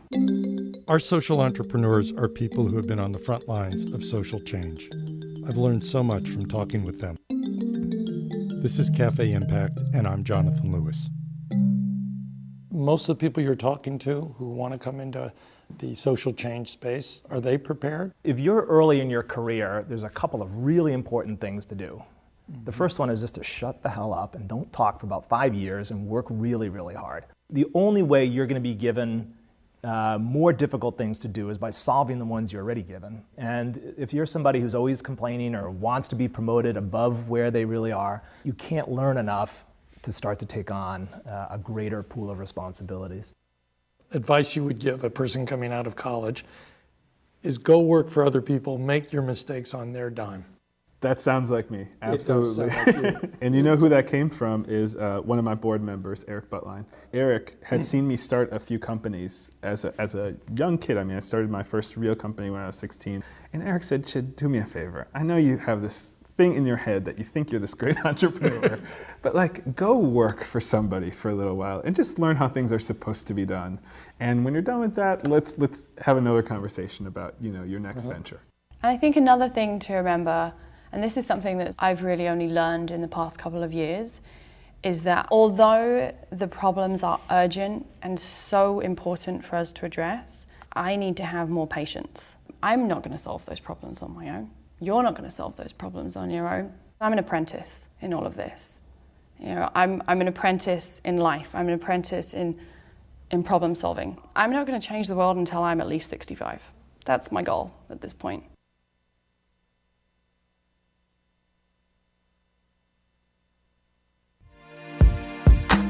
California, or the Golden State, has been in the midst of a 3-year drought, and this year, some scientists predict could be the driest in 500 years. Governor Jerry Brown declared a state of emergency in January and in February of this year. The world's 10th largest economy, California is also the United States' top agricultural producer. Half of all our fruits and vegetables come from California. The Golden State is not the only place on the planet struggling for this vital resource. In December 2013, the World Resources Institute found that 37 countries face severe water shortages. Free Speech TV would love to know what you think about this fight for water, especially if you're from the Golden State. Please call our comment line at 1-888-378-8855 or email us at comments@freespeech.org to let us know your thoughts. Tune into the Thom Hartmann Program, a live broadcast featuring the nation's #1 progressive talk show host. Phones open at 3 p.m. Eastern, only on Free Speech TV.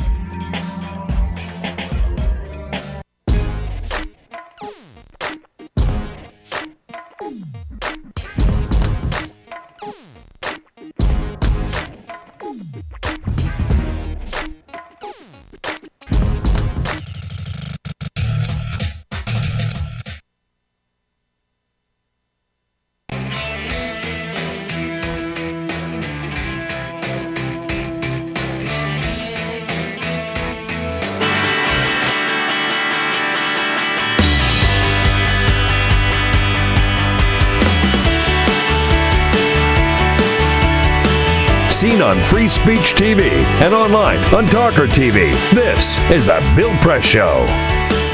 Friday morning, May 16, 33 minutes after the hour. The Bill Press Show coming to you live from our nation's capital.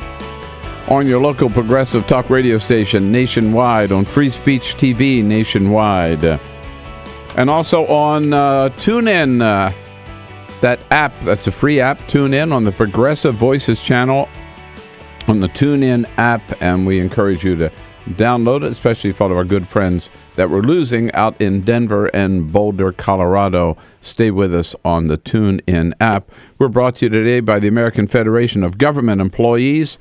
The good men and women of the AFGE under President J. David Cox, proud to work for America every day in all of our many different federal agencies, you bet. And for more information, you can find out about their good work at afge.org. A big vote yesterday with the Federal Communications Commission on net neutrality, adopting some new rules, which some people say will actually kill net neutrality.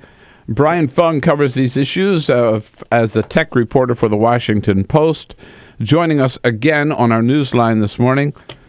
Hello, Brian. Hi there. Thanks for having me. So for this net neutrality thing, I find it so, you and I have talked about it before. I'm making every effort to understand it, but I find it so complicated. But for your average just internet user, is this what the FCC did yesterday good news or bad news? Well, the first thing to remember is that what the FCC did was to vote on a proposal. Yeah. It's not, no rules have been passed. Nothing is changing for the moment right now.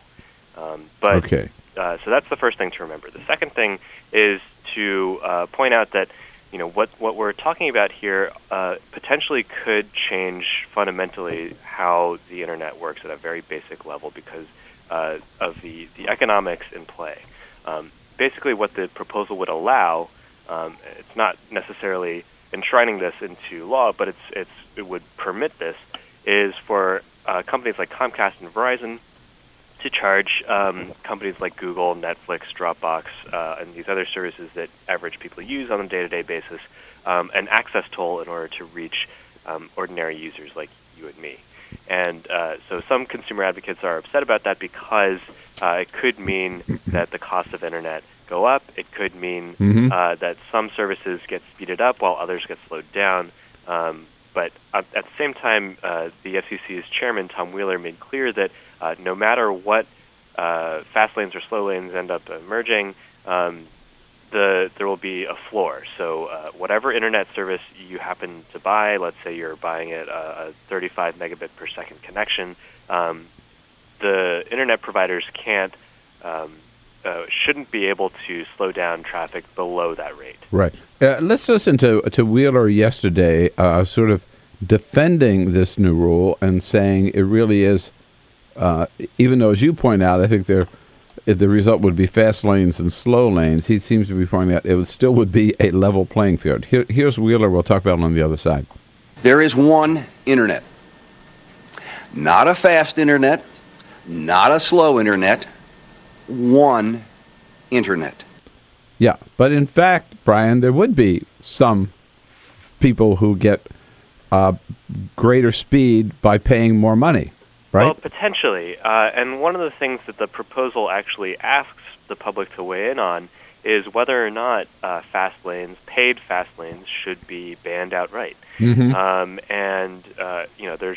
It's a possibility that the FCC could decide that fast lanes should not be something that are included in these rules.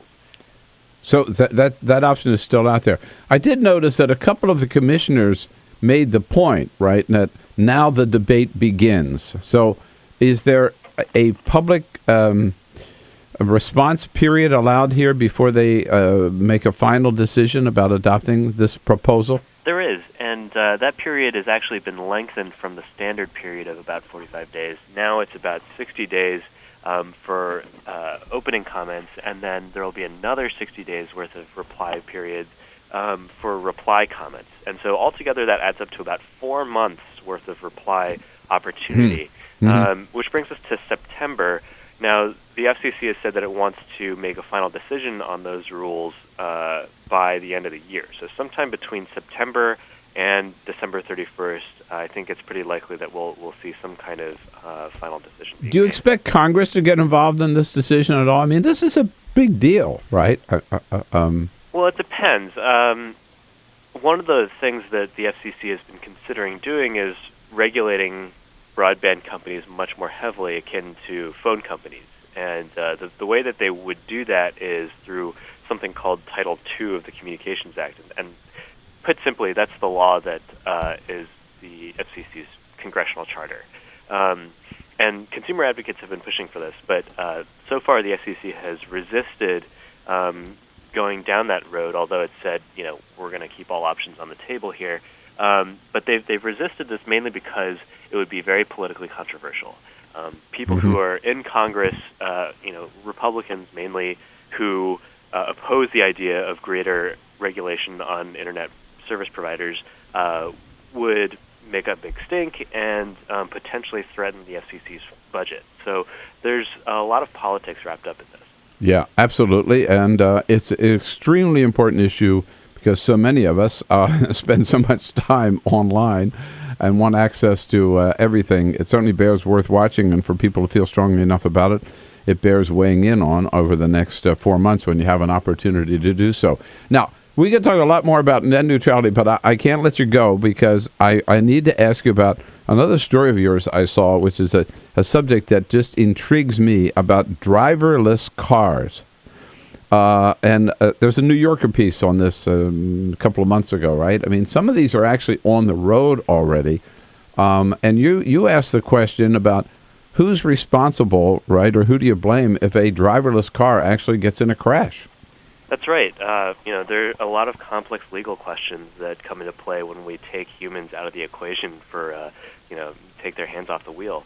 Yeah. And not a lot of there's a lot of law on the books to deal with product defects and manufacturing defects and all this kind of thing. But we haven't had a major case yet about self-driving cars and driverless cars. And so I think until we do, we're kind of in this legal gray zone where it's basically philosophizing about the issue. Well, how good is the technology? I mean, they're not supposed to crash, right, in the first place, because they have the...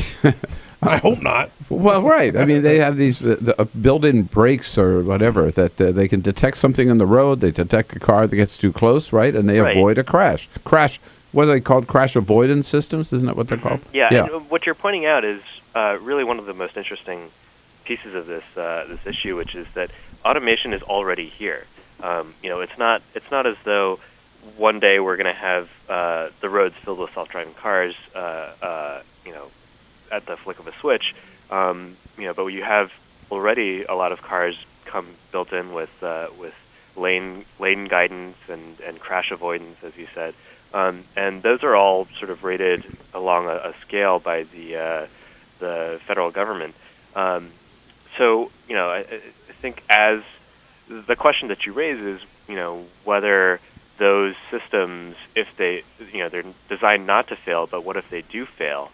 And it's hard because many of them are programmed by humans, and humans are infallible, are fallible certainly. So how good are they? And I don't think that we're really going to know until we experience some kind of mistake. Do you know how far we are from a driverless car or self-driving car, whatever you call them, that would be on the market? That's a great question. Google is currently testing self-driving cars in California and Nevada. And there's been some recent reports showing how sophisticated their software is. The cameras can detect stop signs, can detect crossing guards who are waving flags. They can detect cyclists and can even predict when cyclists are about to pull into the middle of the lane. And so it's pretty sophisticated. But that said, I think we're still a ways away from having self-driving cars on the market. If only because, for one thing, we need. It's a lot harder to design self-driving cars for smaller streets than it is for highways.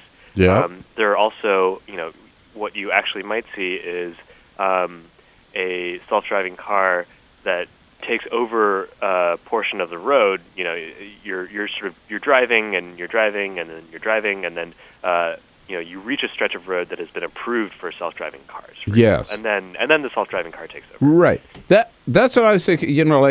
I'd feel more comfortable if there were just certain roads for self-driving cars. Mm-hmm. But if I'm in my self-driving car and it's performing absolutely perfectly, then some jerk, decides to do a U-turn in front of me or slams on the brakes or something. It's those crazy drivers that I'm worried about more than I am the self-driving car, right? Right. And Google's software is actually able to predict what an erratic driver may do. There was one video that they presented last month that was about pulling into a cul-de-sac and then having suddenly a large truck come out of a driveway, and the self-driving car was able to, or would have been able to avoid that crash. Amazing. It really is. I mean, God, the future is here when you hear these stories like that. So, Brian, what a fun job you've got keeping up with all this stuff here, huh? It's definitely a great and exciting time to be a tech reporter. All right, you got it. Tech reporter Brian Fung with the Washington Post, WashingtonPost.com. Thanks, Brian. Thanks so much. Always good to talk to you. Thank you. All right. It is amazing. Crazy, man. Yeah. I love it, though. I know. But seriously, if there were a road where everybody's in the self-driving car, I'd feel a lot more comfortable than being in the only one on the road. Yeah, absolutely. Hello. This is the Bill Press Show.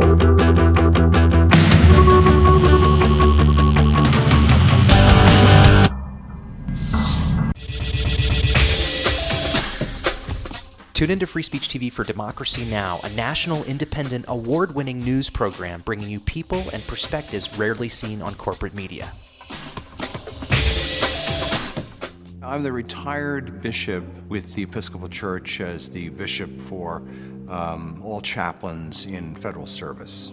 I read that there was a group of people that represented a sense of injustice that I had.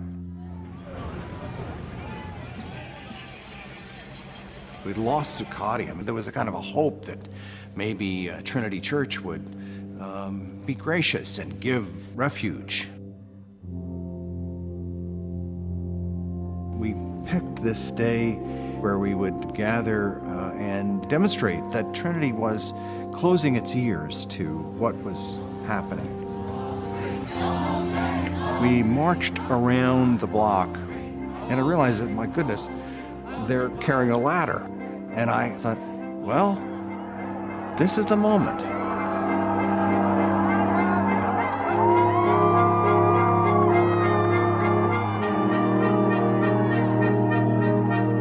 You could feel a spiritual presence. You could feel a certain something.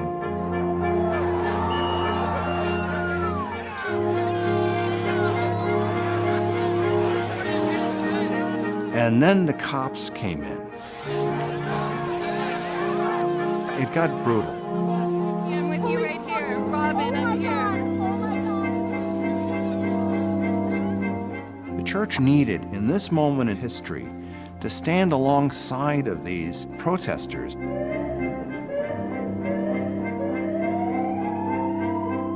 truth of Christ is found in the pews, is found in the institutional church, but it is also found in the streets. It's found in the honesty and the integrity, the insistence of people that you find in Occupy Wall Street.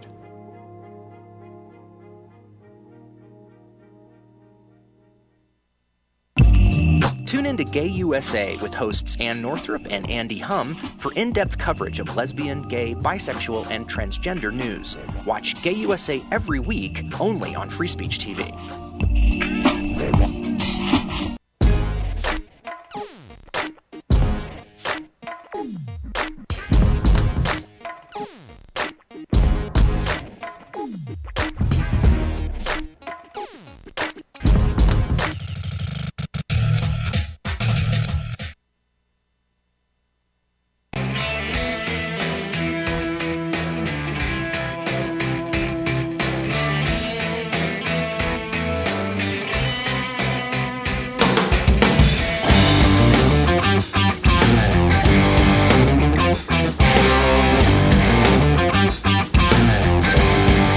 Seen on Free Speech TV and online on Talker TV. This is the Bill Press Show.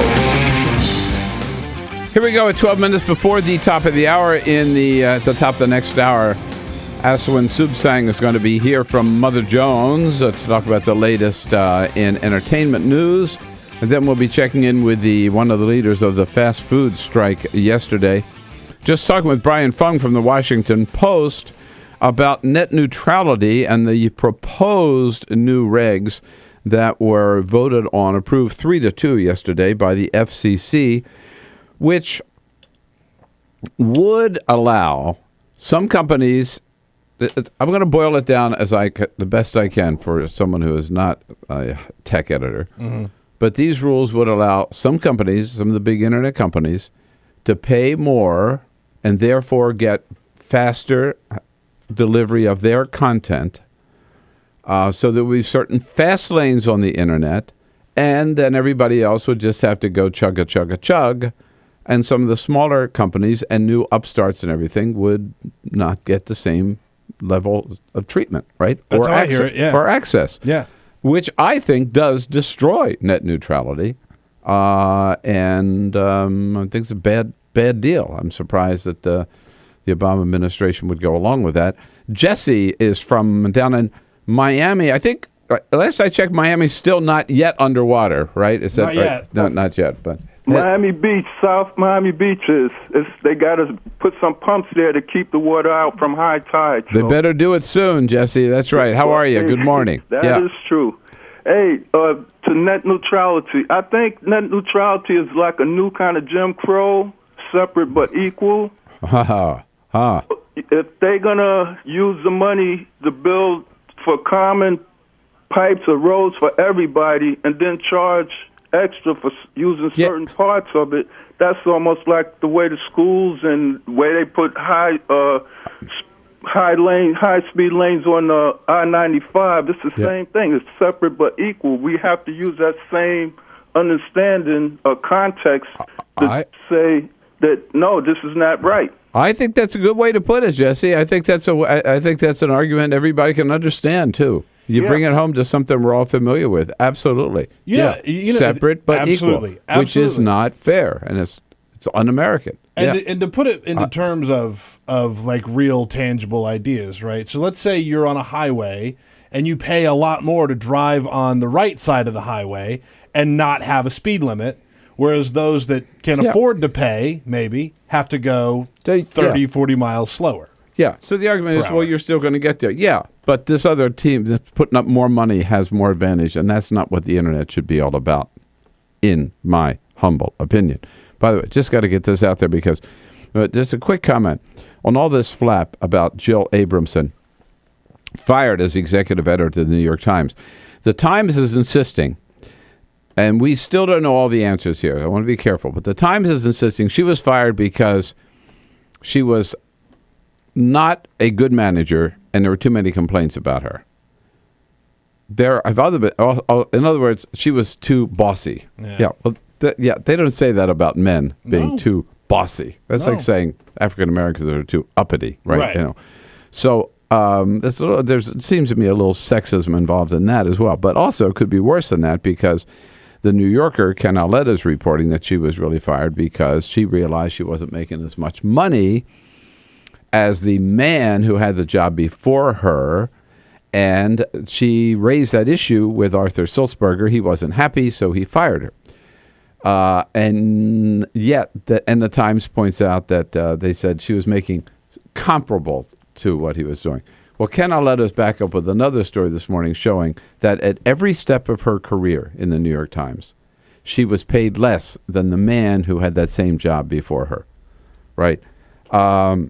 Her salary in 2011 was $475,000 compared to Bill Keller's salary that year of $559,000. She protested, and her salary was raised to $503,000, and then again to $525,000. She's still not making as much as he was.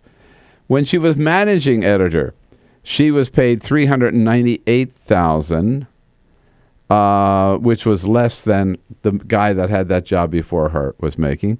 And when she was Washington bureau chief here in Washington, she was paid $100,000 less than Phil Taubman, the man who had that job before her. So equal pay for equal work, I think I think this is what was behind it. She raised hell, as she should have, and she got canned because of it. We talk about this a lot. It wasn't so long ago we were spending a lot of time talking about equal pay for women. Yeah. And this is, as far as I can tell, the clearest example of what professional working women have to go through. Yeah. And that it should happen at the New York Times. New York Times. Of all places. Yeah. Again, we don't know all the facts yet, but it looks like really a case here of gender inequality for which they are going to have to pay. We'll be back. Tell you what President Obama's up to today. This is the Bill Press Show.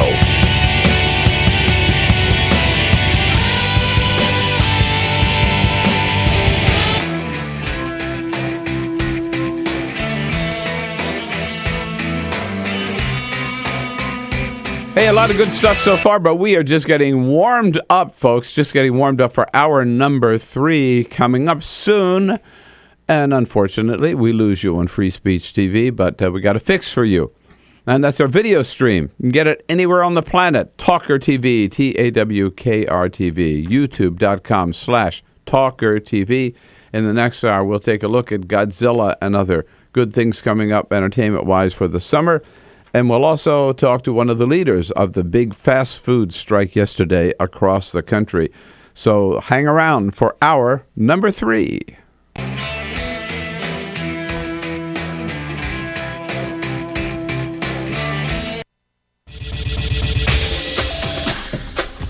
Tune into Free Speech TV for Democracy Now!, a national, independent, award-winning news program bringing you people and perspectives rarely seen on corporate media.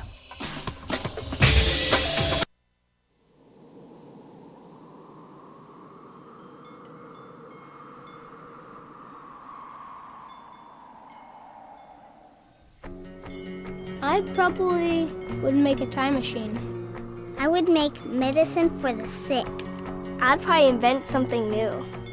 我会赢到5个总冠军戒指。 If I could have an extra 5 years to live. You said 5, right? 5 years. It's a long time. I would try to fix everything I did bad. I would bring my uncle back because I miss him very much. I would get more hamsters. I would probably want to go looking for dark matter. I think I'd go looking for aliens. If I could live an extra 5 years. I was thinking about making like a helicopter, like a wooden helicopter, but I don't have any wood. I want to go check out the moon sometime. I'd probably teach my sister not to hate tuna. I would try and invent a machine that lets you run at light speed. If I had 5 more extra years to live. I would be the boss of all the chipmunks. Eu cantaria na frente de 1 milhão de pessoas. I don't really know. I think I'd do anything. Why are you asking me that?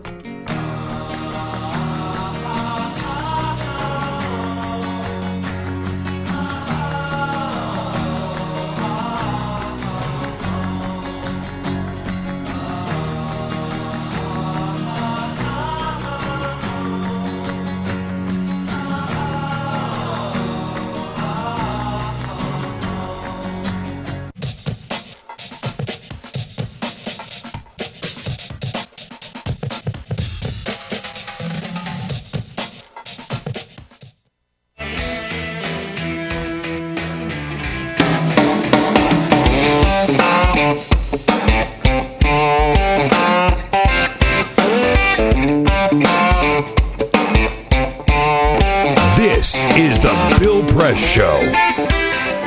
All right, we got another big hour coming up with Asawin Suebsaeng from Mother Jones, TV and movie reporter. Godzilla opens today. Are you ready for it? Yeah. All right. Talk about that at the top of the hour, and then we'll be joined by one of the co-chairs of the fast food workers strike yesterday out in St. Louis, Missouri. Big movement yesterday in 150 different cities. President Obama's got a pretty kickback day at the White House today. No public events scheduled. He will be get the daily briefing this morning at 10 o'clock, and then this afternoon he and the Vice President will be meeting with Secretary of Treasury Jack Lew, just back from Beijing. And other than that, no other events, public or private, on the President's calendar. Press briefing today with Jay Carney at 1 o'clock. I think the President might be... No, it's raining. I was going to say no golf game today. No. All right. This is the Bill Press Show.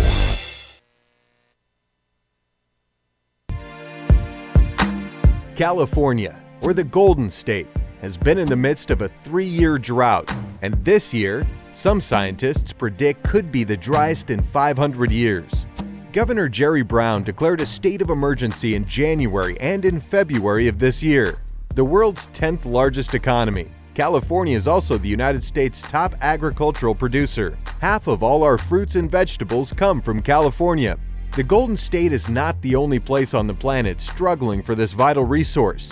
In December 2013, the World Resources Institute found that 37 countries face severe water shortages. Free Speech TV would love to know what you think about this fight for water, especially if you're from the Golden State. Please call our comment line at 1-888-378-8855 or email us at comments@freespeech.org to let us know your thoughts.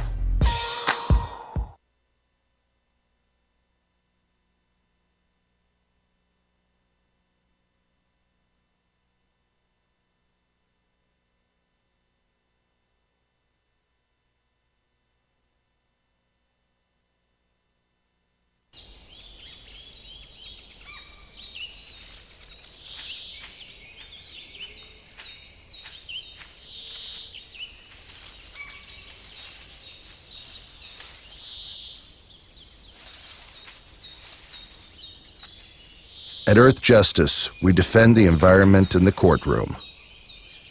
Join our fight. When you take a seat, you take a stand. Earth Justice, because the Earth needs a good lawyer.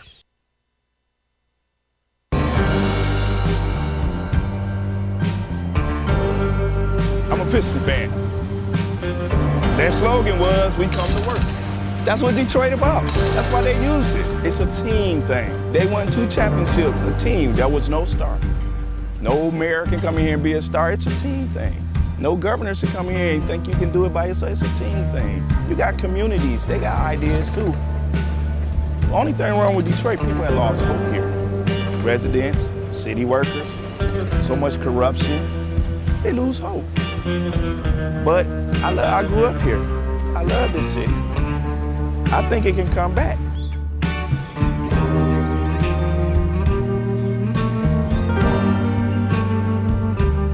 I've been working for the city 24 and a half years. Within the last 10 years, we took 4 pay cuts, and then an additional 10% wage cut.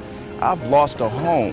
When you take all of the decisions out of the city of Detroit, all of us, then what do you have? Exactly what we got, a lot of problems. Every time the city seems to fall into a problem, it's always on the backs of us workers. You wake up out of a dead sleep and you jump behind the wheel and take off driving and try to get everybody there safe, not knowing really what you're pulling up if you're not eligible for Social Security. So the pension is my sole salary at this point. We've been in business here 39 years. We've seen a lot of changes in Detroit. The area was a lot of industry, a lot of city workers. It's getting very tough for the city workers. It's getting tough for us as a business people. Response times are increasing because of the closing of companies, which takes your insurance rate through the roof. So all the things that affect us affect the citizens. I worked for the city in different capacities for 29 years. I feel like an old jacket. They use me up and they throw me away.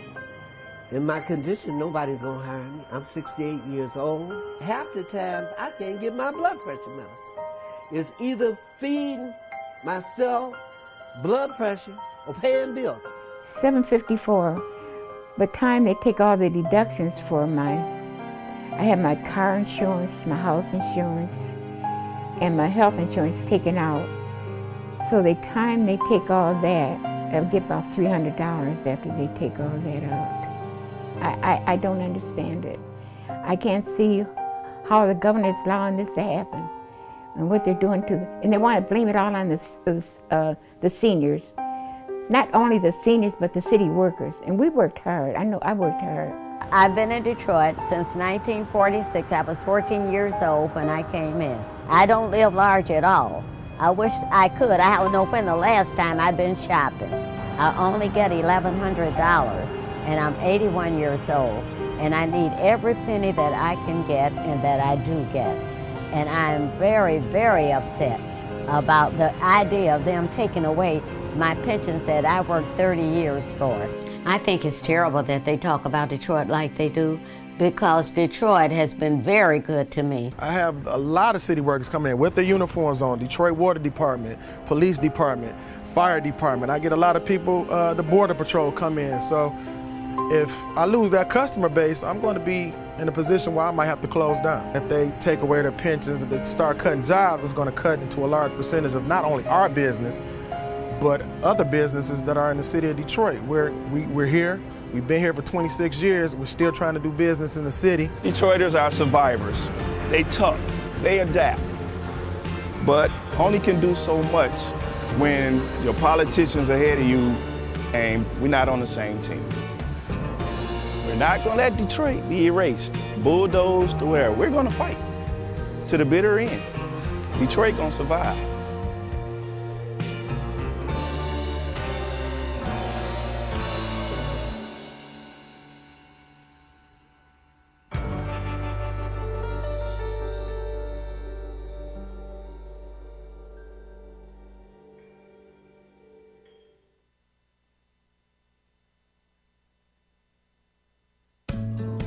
You wouldn't let money just blow out of your house.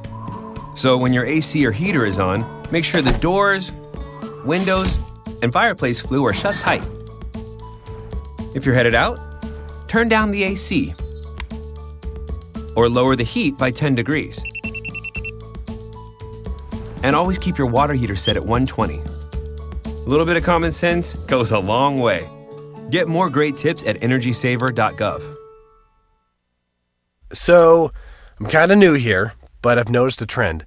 My human does this funny thing where she goes around and gets all my toys, and then she hides them in that basket by the door. But it's always the same basket, and it's always in the same place. And then she acts so surprised when I find them, but, she's putting them in the same basket. Again.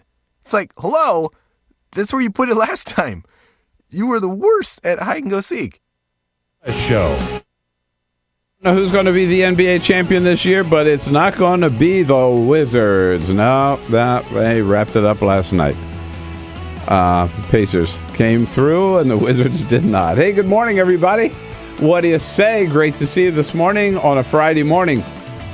May 16, the Bill Press Show. Here we are in our nation's capital, on Capitol Hill, and coming to you live on your local progressive talk radio station, coast to coast. We're here with you. We're here for you.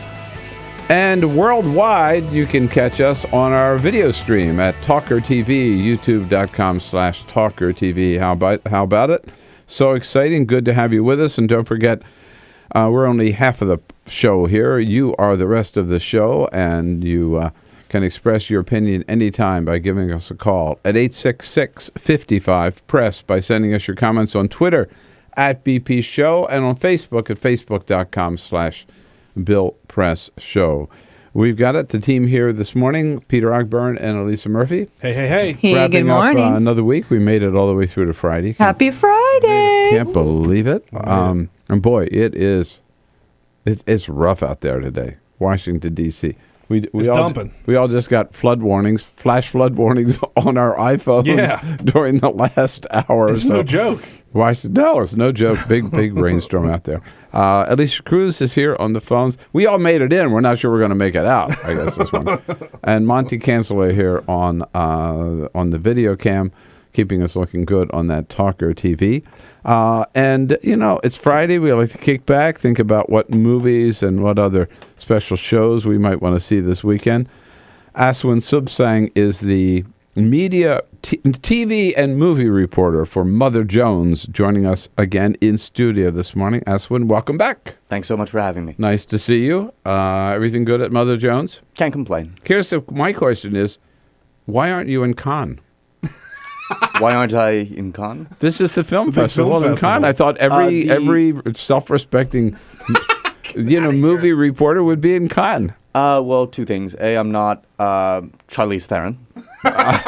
And B, Mother Jones' travel budget is very slim. Oh, yes. I'm not sure they'd pay to put me up at the Monty whatever hotel that they're having. Okay. Well, I think you tell David Korn I think he's a cheapskate for not sending you to Cannes. I will tell him that when I go into the office as well. Okay. Yeah, you can tell him that to his face. It'll be the first thing. I won't even credit you. I'll just say you're a cheapskate and just walk away.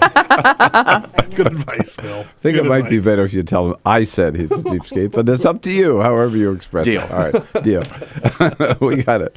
So Asawin's here for the first half hour, and then we'll be going out to St. Louis to talk about one of the leaders of the fast food strike yesterday. But first, This is the Full Court Press. Yes, indeed. Just a couple of other stories making news. Passengers who were flying from London to Florence on a city jet were in for a very unwelcome surprise. From where? From London to Florence. Got it. On the city jet service.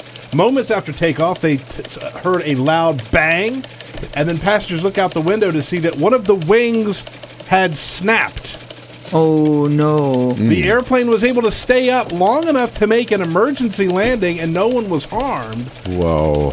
But how would you like that? Can you imagine looking out? The wing snapped. You look out the window, you see the wing, half a wing. We're going to tweet out a picture. Someone actually took a photo of the wing that had snapped. We'll tweet it out my goodness. at BP Show. You could take a look at it there. And it is horrifying. That would certainly put a dent in my love of flying. Yeah. But I love it anymore. You don't say a prayer anymore. You take a photo. Exactly. I've witnessed give me my phone. Live tweet your prayers. Exactly. Yeah, exactly. Last night, NBA basketball, as you mentioned, the Washington Wizards were eliminated last night by the Indiana Pacers by a score of 93-80. Also in the late game in the West, the Oklahoma City Thunder defeated the LA Clippers 104-98. Now, if Donald Sterling had been there at courtside, it might have been different. They were missing. That's what right. they were missing. They didn't have that inspiration from their leader. That means we're down to our final four of the NBA playoffs. The Pacers will start against the Heat. We'll take on the Heat. That game is Sunday. And then the Oklahoma City Thunder take on the San Antonio Spurs in the game that will start on Monday. All right. So we're without basketball for a day. What Oh, are we my gonna God. do? 2 days, I mean. Yeah, what are we going to do? Go to the movies. That's right. And in Ottumwa, Iowa, a man and his fiancée drove through a McDonald's. He ordered a burger, and when he handed it to her, she took a bite of it, and something tasted off. She took the bun off to find that the cheese was covered with marijuana. She took it to work with her anyway. Is this in Colorado? This is in Iowa, where it is not legal. She took it to work with her anyway, where coworkers all reported smelling the weed stink on her burger, so she bagged it up and she sent it off to a lab to get tested. No charges have been filed yet because they can't prove that it was actually marijuana, but it certainly looks like one of the employees. They ought to pay him more for the Should have gone back to tip him. burger. Yeah. No. Sometimes you get extra bang for your buck. That's right. Yeah. Exactly. A little extra lettuce. Give me the name of that McDonald's. That's the thing. You eat the burger and you just keep driving through McDonald's because you get hungry again. Right, exactly. Pretty decent business model. It is indeed. So, Asawin, here it is, front page of the weekend section of the New York Times. Still radioactive and spoiling for a fight. The big Godzilla. And everybody's having fun with this. David Letterman last night, his take on Godzilla, just one of many, I'm sure, late night remarks we're going to hear about Godzilla. Before we get yours, David Letterman. Godzilla. Who's going to see Godzilla, huh? Get him front of the line. There you go. You know the story, it's a giant lizard. I mean, you think giant lizard. No. This is like triple what you're thinking of. It's an enormous lizard, terrorizes the city. And I was thinking, the last time the city was terrorized by a giant lizard, was that Anthony Weiner with that thing? Oh, yeah. You don't know where he was going with that one, but anyhow. So expect anything. Have you seen it? Yes. Oh, my God. Yes. And? It's getting generally positive reviews so far. I would say that the first 20 minutes are excellent and the rest of the movie is okay. So I'd recommend it tentatively. Sign me up. I already have tickets to go see it tonight, by the way. You do? Yeah. I was going to go and I was going to take the kids. Seeing it at IMAX? Yes. Yeah, yes, indeed. Oh. And my wife heard when she saw Bryan Cranston was going to be in it. She had no other questions. I want to go see it. He doesn't play the lizard. He doesn't play the lizard. Okay, right. I'm sure he'd do a great job at that. He would kill it. Yeah, he would. Is there a message? Well, Godzilla movies in general, since they started making them in the 50s, I believe, have consistently been critical of like American nuclear testing. Yes. And even the horrible 1998 one directed by Roland Emmerich, the guy who did Independence Day. Starring that leading man action hero, Matthew Broderick. Right. Yeah. And Jean Reno. That's right. It blamed Godzilla on like French nuclear testing in like, Polynesia. So, and this one actually is a little bit different in the sense that so much of the imagery in the movie is influenced by things we've become all too familiar with recently, like Fukushima, Katrina, 9/11, and the tsunami a few years ago. So, and when I interviewed the director Gareth Edwards a couple of days ago, he actually told me that a good amount of the imagery in the film was influenced by the Iraq War, Afghanistan War, World War II, and a bunch of other wars. What he and his crew did before they made the movie was they got a bunch of like photo books, like coffee table books on terrorism and war, and just flipped through it and used those images of devastation as influence for what Godzilla and these other monsters in the film do to major cities. No kidding, really. Yeah. But is there an anti-nuclear? You're right. The first one came out of Godzilla. Actually, was born out of the wreckage of Hiroshima, among other things. Right? Yeah. And is there sort of an anti-nuclear message even with Fukushima to the melt? Not so much with the Fukushima influence part of the film, but there is a sort of vaguely anti-nuclear message in the movie, whether it has to do, but mostly anti-nuclear weapons. Yeah. Because they go through how the history of various governments, I think it's the United States and the Soviet Union mainly, trying to kill Godzilla back when they discover him, or him or her, it, in the 1950s with nuclear weapons, and it doesn't work because these monsters feed off radiation. So worth going to see or not? I'd give it a sort of thumbs up. I'd give it a quivering thumbs up. A quivering thumbs up. Okay.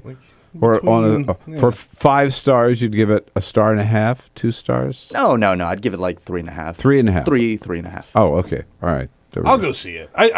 Peter's going no matter like I'm what. way into it. I like all the old Godzilla movies. Now, the other big entertainment news today, in fact, it's on the front page of the news section of the New York Times this morning, is this afternoon is the very last appearance of Barbara Walters on The View. She's 84 years old. She's had an incredible career, and she's just hanging it up. I didn't realize this morning her interview with Monica Lewinsky, 2 hours long. 50 million people watched that interview. It's more people than had ever watched a news program to that date or have ever watched a news program since. So whatever you think of Barbara Walters, you know, she's a legend. I mean, right? A real powerhouse. Indeed. Yeah, and a pioneer. Yeah, I'm not sure there's a single notable individual, male or female, political or pop cultural on the planet she hasn't interviewed. No, I think you're right. And without her, we would not have known what kind of trees people would be. You know? Wait, what? Was her classic line that she interviewed, I think it was Katharine Hepburn. If you were a tree, what kind of tree would you be? Did she ask that question? Yeah. That's like an SAT question. Right. Yeah, you're right. But she has interviewed everybody. Here's the question, though. I mentioned that 2-hour interview with Monica Lewinsky. Or even a 1 hour of interview, which she did with, as you say, you name it, she's interviewed. Has that time come and gone? I mean, will people sit still in this age of the internet? Will people sit still today to watch anybody, a 1 hour interview? It depends on the situation. If like a presidential sex scandal engulfed the nation again, I'd bet like an hour, 2 hours. Yeah, maybe, sure. But back to your point, I think her retirement from The View does track pretty nicely with the end of an era, not only her career, but the shortening of the American attention span. Mm-hmm. Yeah, absolutely. Absolutely. And just to put just a comparison, Donald Sterling, Anderson Cooper, which was the big get of this week, right? An hour, 720,000 people watched. That's a lot of people for CNN. I'm sure CNN, it was a wet dream for them, right? But still, can I say that on the air? You just did. Oh, so. Okay. But compared to 50 million? I also think that's an excellent point about just sort of our attention span because, the Donald Sterling was the big get of the week. I didn't watch it live. I didn't make an appointment to go and sit down and watch it. I know that I could get it elsewhere. I can get it online whenever I want. And so the idea that you could get 50 mil to sit down in front of their TVs and watch something, that's gone. I do think that time has come and gone. And John Oliver is out now with his brand new show. And, of course, Asawin Suebsaeng has been all over it. Have you interviewed him yet?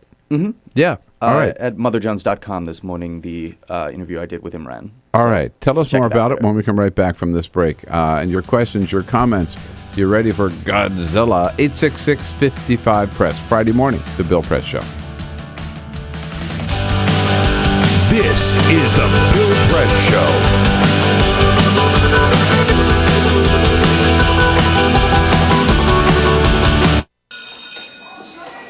Don't look at me. Your hair's a bit frizzy today. Oh, you should pick that up. Oh, you're such a dork. Loser. Here, let me help you with that. Oops. Every day, kids witness bullying. Oh, look. Your crush is looking at you. Poor you. They want to help, but don't know how. See, no one here's gonna help you, because no one Teach your likes kids how to be more than a bystander. Visit stopbullying.gov. If you drive buzzed, it could cost you around $10,000. You'll face major legal fees, major fines, and steep insurance penalties. You could lose everything. Nothing kills a buzz like getting pulled over for buzz driving, because buzz driving is drunk driving. When some people struggle with their mortgage payments, they become frozen, petrified. Not knowing what to do, they do nothing. But the people who take action are far more likely to get the most positive outcome. Making home affordable is a free government program. Call now to talk one-on-one with a housing expert about the options that are right for you. Real help, real answers, right now. Here at the GED Pep Talk Center, we have pep talkers standing by to get you motivated for your GED diploma. Text the name Terry to 69222 for a sympathetic pep talk. You show people what you really are. Or for a gentle pep talk, text the name Deborah. You know you're going to make people very proud of you. And if that's not enough, text the name Danny for an extreme pep talk. Prove everyone wrong. Show them you're the boss. Get your GED pep talk and find free GED classes. Text the name of the person you want a pep talk from to 69222.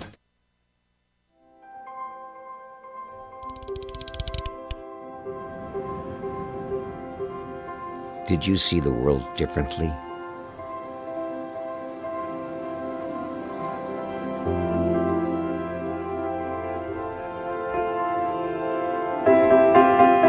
Did you celebrate the victory?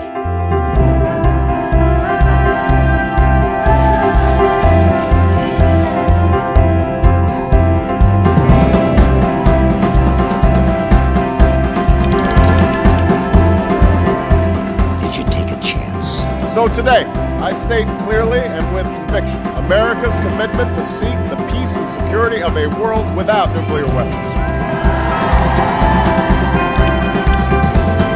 Did you stand up against our greatest threat?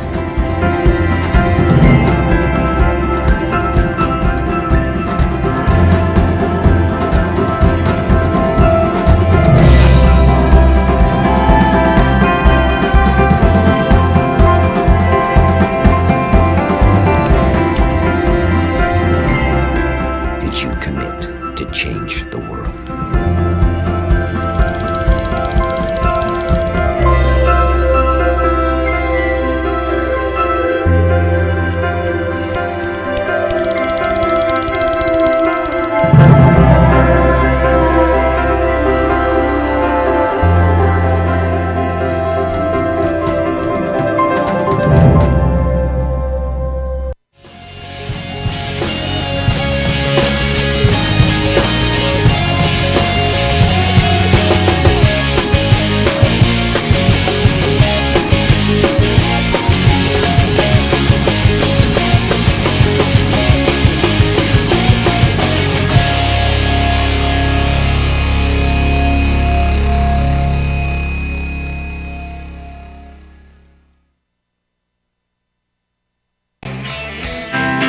Seen on Free Speech TV and online on Talker TV. This is the Bill Press Show. You can follow his work on Mother Jones or at motherjones.com. Asawin Suebsaeng, who is the TV and media reporter for Mother Jones, here in studio with us. The fast food strike, yesterday's big fast food strike, we will focus on and take a look at in the next segment. So John Oliver is out. He's already started. And how good, what do you think of the show? It's only 3 episodes in. The 4th episode airs this Sunday night. It's very good. It's very good. I give it very high marks. For people who don't know, I guess people are comparing it to The Daily Show because... That's where he came from, filling in this summer. And right. And he was there for almost 8 years. He was a very good correspondent. Was he there that long? Yeah, since 2006. And it has a vaguely similar format because he's at a desk talking about the top news stories or what they consider the most important news stories of the past week, giving his satirical commentary on it. And they also air like fake commercial breaks, like various satirical segments. And sometimes they have high-profile interviews, like their first episode that aired in late April. They got the exclusive first interview with retired General Keith Alexander, former director of the NSA. And it was his first televised interview since stepping down. So, a pretty good get for a late-night comedy show on HBO. For a brand new one, yeah. But pretty serious, too, for a comedy show. I mean, I've met Keith Alexander. Yeah. He's not a barrel of laughs. No. But the interview they have with him is people can watch it on YouTube, and it's comically confrontational because John Oliver, he's a funny guy, but also a really smart guy. So he's asking these questions and being critical of the NSA, but just being hilarious the whole way through. So if you haven't seen it yet, I highly recommend you check it out. Okay, and you interviewed him. Mm-hmm. And? Well, most of what I asked him about was how they put the show together week by week. It's basically like a week-long blitz to like figuring out what was the most important stuff that happened, not just in the United States, but the world, and how do we make it funny? What are we interested in, and what makes us laugh? Yeah. And I think he said that right now they don't actually have a rhythm yet. It's sort of like controlled drowning, I think was how he phrased it, of how they go week to week. And I like that. I like that term. But imagine having a 1 hour show. Oh, half hour. Yeah. Half hour show once a week and having the whole week to prepare for it. We have 3 hours every freaking day that we have to prepare for. Amateur hour, man. Right. Over there. Overnight, and sometimes we're here early in the morning scrambling, putting it together. But you know what I think makes that job tough is not only do they have to cover the news, not only do they have to have all the resources of a good TV show, but like you said, they have to have and have it factually correct and not screw that up, but also have to have different and funny material to go along with that stuff. Right, So right. The process of writing jokes about the news. But here's what gets me. So you got, Jon Stewart. He spins off Stephen Colbert. He spins off John Oliver. Now he's spinning off Larry Wilmore. I mean, this is the nursery for late night comics, right? Yeah, which is remarkable. That he finds this talent and helps develop this talent, and then encourages them to go off on their own. Yeah, I mean, John Oliver, even before The Daily Show, he had a good background, a pretty solid background, like political satire. Yeah. So there's definitely a good mind at work there. He's not just funny, like he's a politically astute individual. And one of things I asked him. Oh, I'm sorry. We just got to stop it there because we're out of time. Fascinating stuff. MotherJones.com is where you can read the whole interview. And Asawin, thanks so much for coming in today. Thank you so much for having me. This is the Bill Press Show. So this is my computer. This is your computer. Let's go on the internet. Let's go. Click it. Yes. Okay.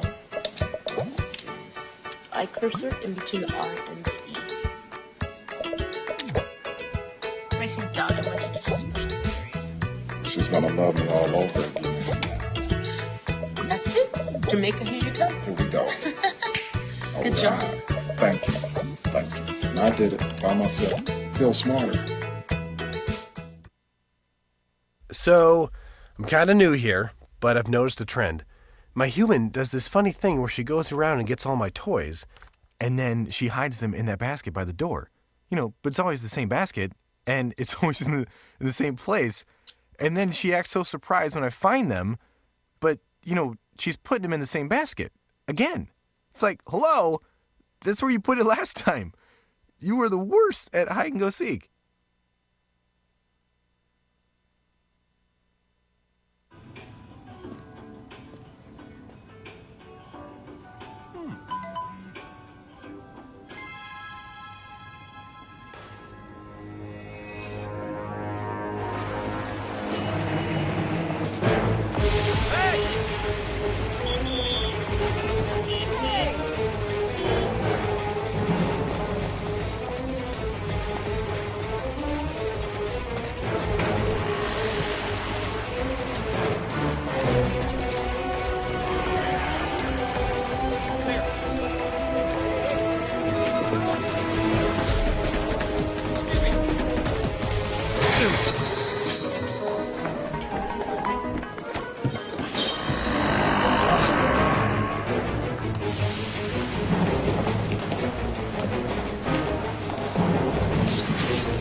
So, same time next week?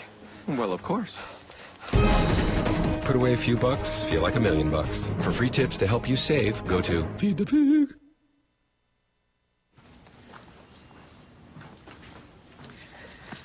All right. I know this isn't any fun to talk about, but we should. Okay. So who's going to do what? I'll pack the dead batteries. Great. I'll only put what I don't need into a duffel bag. Perfect. That's totally unhelpful. No problem. Meanwhile, I will try to comfort everyone by speaking in a calm voice. And I'll try to get the generator going without any gas. Oh, let's not forget the cell phones, which probably won't work. Right. And who is going to handle supplies? I can forget to do a list for us. Thanks, pal. Well, I think we couldn't be any less prepared. I'm proud of you guys.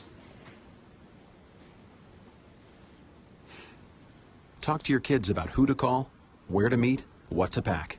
Visit ready.gov/kids for tips and information.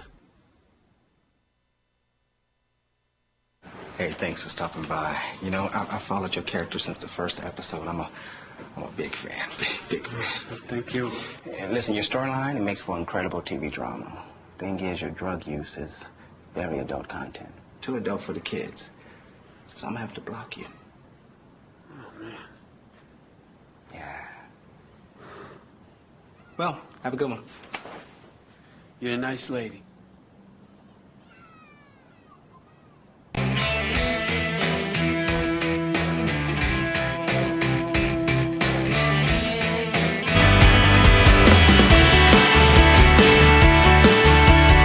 Connect with The Bill Press Show on Twitter. Follow us at BP Show and tweet using the hashtag WatchingBP. This is The Bill Press Show. 33 minutes after the hour now, The Bill Press Show, Friday, May 16. Coming to you live on your local progressive talk radio station all across this great land of ours. And don't forget, also live on the TuneIn app. Go to download the TuneIn app. It's free. And you'll find us on the Progressive Voices channel, of course, on the TuneIn app, Progressive Voices channel, TuneIn app. And we especially encourage our good friends out in Denver and Boulder, Colorado. We're afraid we're going to lose you on 760 a.m. after today because that entire format on that channel is changing, on that station, rather, is changing. But again, you've got the option now of for free going to the TuneIn app and staying with us that way, and we'll see you on the TuneIn app and the Progressive Voices channel from now on. And we're brought to you today by the Laborers International Union of North America.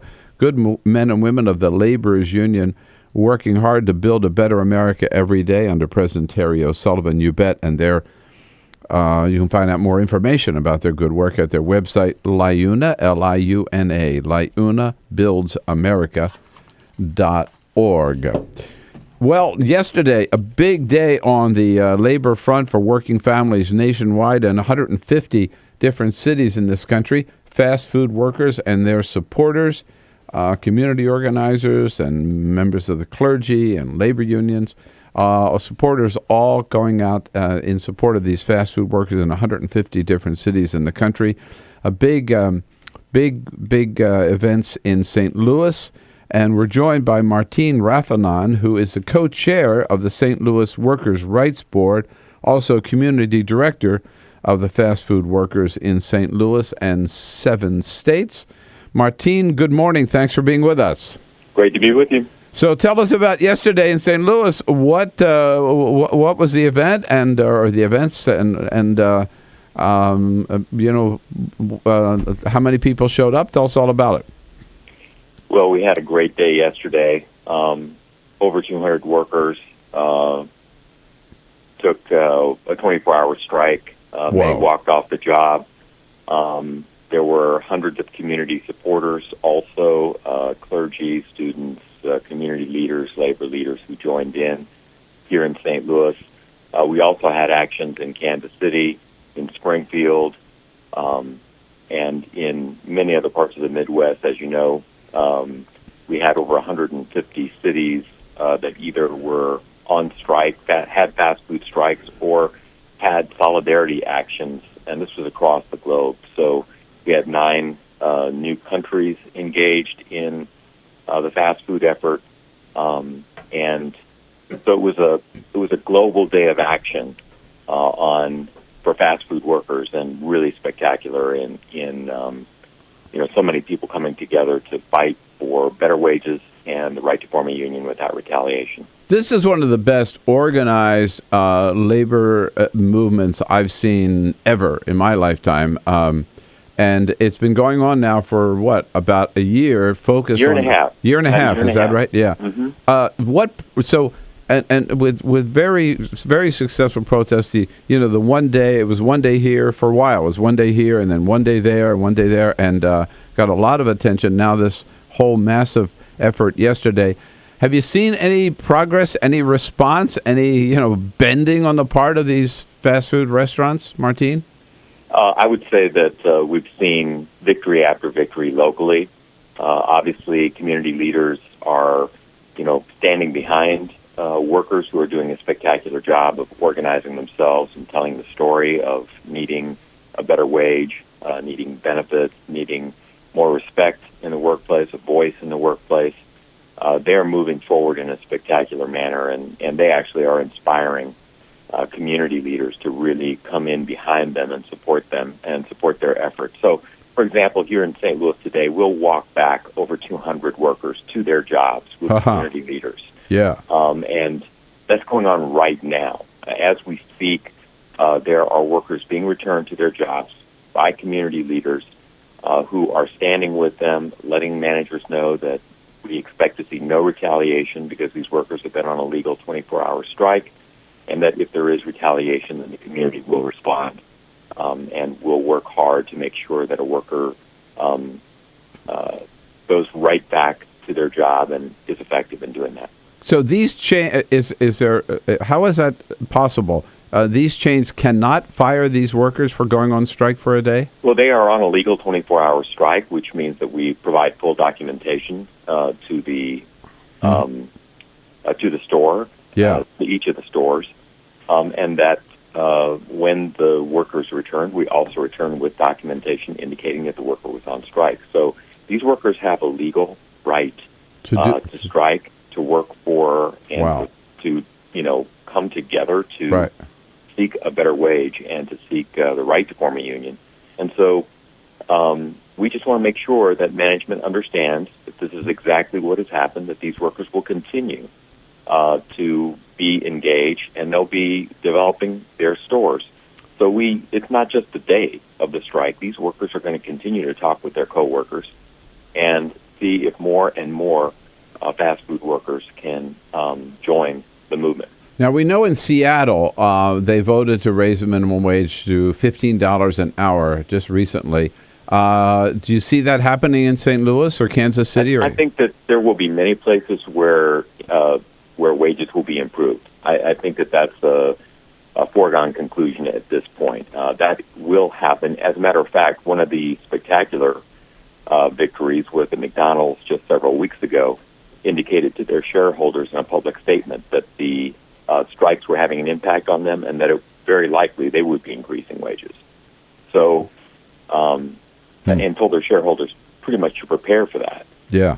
So we think that if McDonald's, which holds 70% of the market in the United States, can make a statement like that, then we are making good progress. That that the work of these workers is being taken seriously, and they know that if it continues, there's a chance that the image of some of these fast food organizations might be tarnished, and they don't want to see that happen. Right. No, and if McDonald's actually does raise the minimum wage that they pay, that'll have a tremendous impact on all the other fast food restaurants. Not only will it have an impact on the fast food industry, it will have an impact on the low wage industry.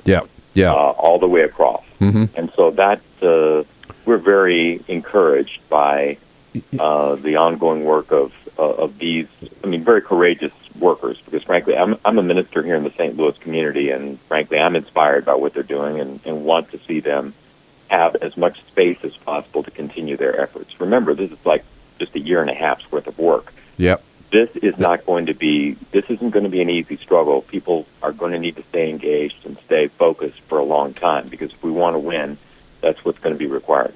Now, tell us a little about, I think most Americans are ignorant about who these workers are in these fast food restaurants. You know, one of the impressions is that they're just kids trying to work their way, you know, out of high school into college or through college or something, and so they're expected to be in the low wage and to stay there. What's the profile of your average? The most recent data indicates that the average age of a fast food worker in the United States is 28 years old. 65% of fast food workers are women. Average age there is 32, with family. So these are people who are using these jobs as a means of supporting themselves and their families. This isn't teenagers just looking for some extra dollars. But not for summer jobs or something. Yeah. Well, that may be the case for some, but not the majority at this point. I mean, these are jobs. We have 36,000 fast food jobs just in the metropolitan area of St. Louis. And many, many people use these jobs as a means of supporting themselves and their families. I know this because for the last 5 years, I was the director of Gateway 180, which is the state's largest shelter for women, children, and families. 1 out of 5 of the women in our shelter worked full-time or more in low-wage or fast food jobs. So here were women doing everything possible to take care of themselves and their families, working full-time or longer on a weekly basis, and still not able to make it, not able to take care of themselves and stay stably housed. This is wrong. If you're working 40 hours a week in this very affluent land, you should be able to take care of yourself and your family and have a living wage. And that's what these workers are really, they're putting that message out there strong. Yeah. Well, you are too, and I really salute you for your work and your good work. And I think the focus of this whole effort, the focus on the low-wage worker, I think has been very, very effective, and getting the message out there all across this great land of ours, and we are happy to help you do that this morning. Martine Rafanan from the St. Louis Workers' Rights Board, co-chair. Thanks, Martine, for your time this morning. You're very welcome. Thank you for all of your efforts. All right, my good brother, thank you. In solidarity, we move forward. Martine Rafanan, I think they've had a great impact. You know, they've really highlighted the plight of the low-wage worker in this country. It's been very focused. It's been very real. And the fact that these cities have given these workers the legal right to walk off the job without suffering any consequences. People are paying attention. Yeah. Absolutely. We'll be back with this Friday edition of The Bill Press Show. This is The Bill Press Show.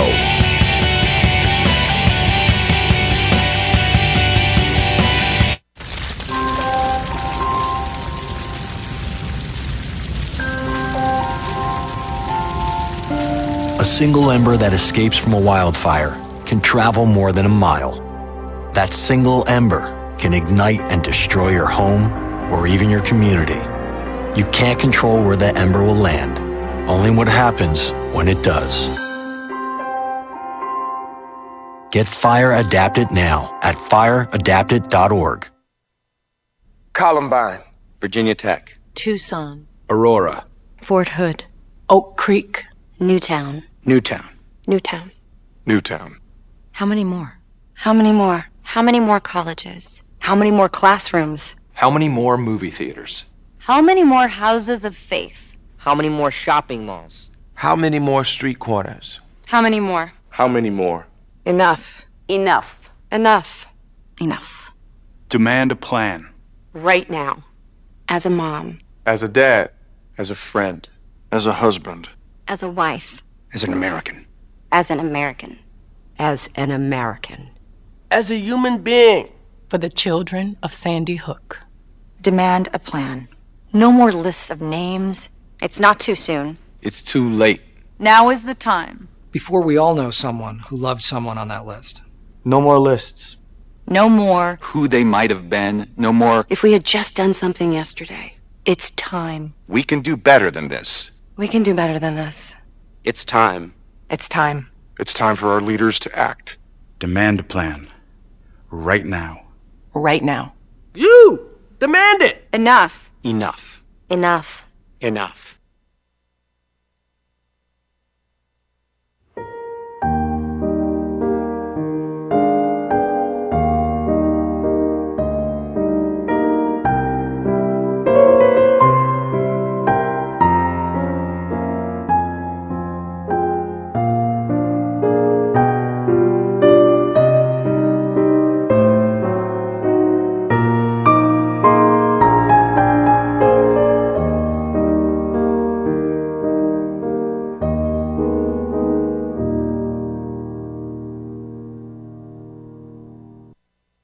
None of us would want to be told we can't marry the person we love. As Americans, we believe in freedom. That's what I fought for as a Marine, and that's what we believe in as Republicans. Freedom means freedom for everyone. I didn't used to understand the importance of same-sex marriage, but after learning my brother was gay, I wanted the same rights for him. He was the best man at my wedding, and I want to be the best man at his. It's only fair that Calvin should have the freedom to marry the person he loves, too. It's time for marriage.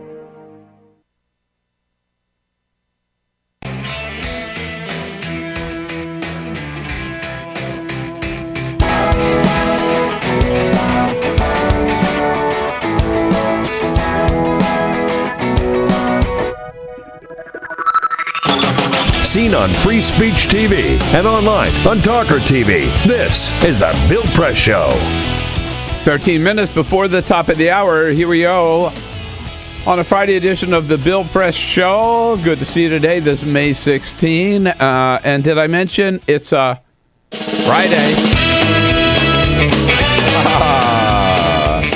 And what we love to do on a Friday is kick back, take a look at back at the week just concluding, and pick our favorite sound bites of the week. Bring you the top 5 with a few laughs. We start at the bottom, work our way up to the top.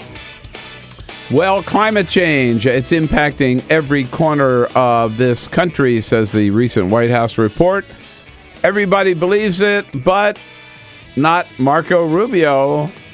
Number 5. I don't agree with the notion that some are putting out there, including scientists, that somehow there are actions we can take today that would actually have an impact on what's happening in our climate. Our climate is always changing. Yeah, Miami may be sinking. In fact, Miami Beach has already declared an emergency to deal with the rise of sea levels. But Marco Rubio, the dim-witted junior senator from Florida, doesn't believe it.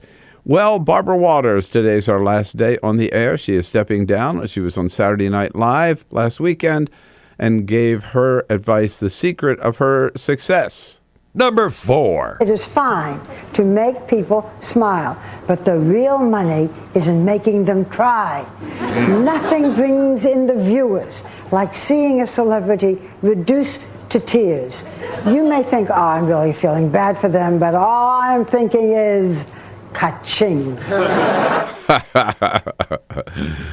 She loved making them cry. She made them cry on purpose because it got her more money. Yes, Barbara Walters. Catch the View last time with her this afternoon. Meanwhile, Donald Sterling, boy, did he dominate the news this week. The latest is, by the way, he says, they can fine me $2.5 million. I'm not going to pay that fine. He also says he's going to sue if, in fact, they vote to take the team away from him. And then giving a chance to apologize, he doesn't apologize. He actually says, like Marion Barry said years ago, the bitch made me do it. Number 3. I don't know why the girl had me say those things. You're saying you were set up. Well, yes, I was baited. I mean, it's not the way I talk. I don't talk about people, for one thing, ever. I talk about ideas and other things, but I don't talk about people. The girl made me say those things. He's just a good guy. Why did that girl make me say all those things? He's just a good guy. It's her fault. I know. Yeah. You know. Right. Mm-hmm. Yeah. What a loser. Man, I'm telling you. By the way, his tasted women between Shelley, the estranged wife, who says she wants to take over the team. If they boot him out, she wants to take over the team. Yeah. As if that would be an improvement. No way. No way. No way.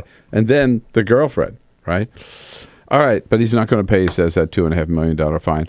Meanwhile, President Obama, a couple of days ago, up in New York, talking about infrastructure, talking about the need for Congress to put more money into the Highway Trust Fund so they can repair our bridges and highways, like building the new Tappan Zee Bridge up in New York. He said the new bridge is going to be great.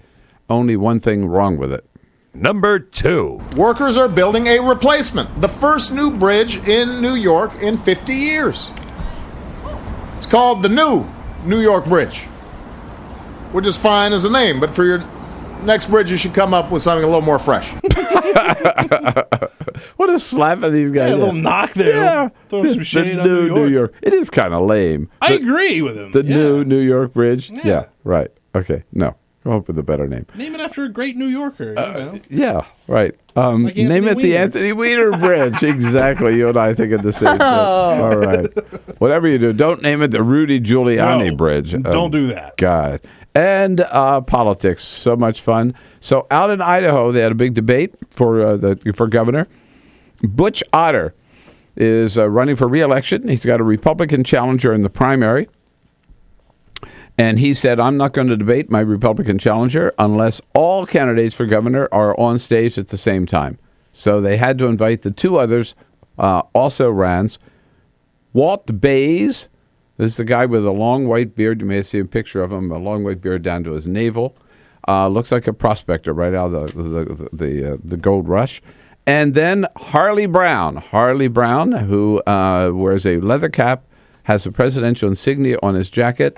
And Harley says back when he was in bad luck, down and out, was living with his buddy, Fat Jack, he gets the word that he is destined to be president of the United States. Number 1. Now, Fat Jack's old lady, Fat Jack's wife, said, "Get this lunatic out of my cellar. He's starting a presidential campaign. I'm getting calls from the media and all this." For 3 years, I had the credibility of Chicken Little. You know, the sky is falling.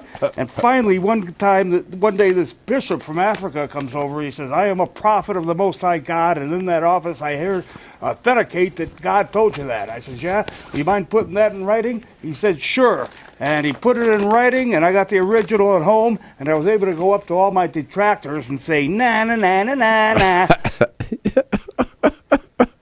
So he's got my vote. God told him. I say, vote Harley. Yes. And Harley is not all crazy. He supports same-sex marriage in Idaho because he said, as a cab driver, he discovered that gay people love each other more than I love my motorcycle. Hey, if you're a one-issue voter. If you're in Idaho, that says it all. Man. All right. I'll be back with today's quick parting shot. This is the Bill Press Show.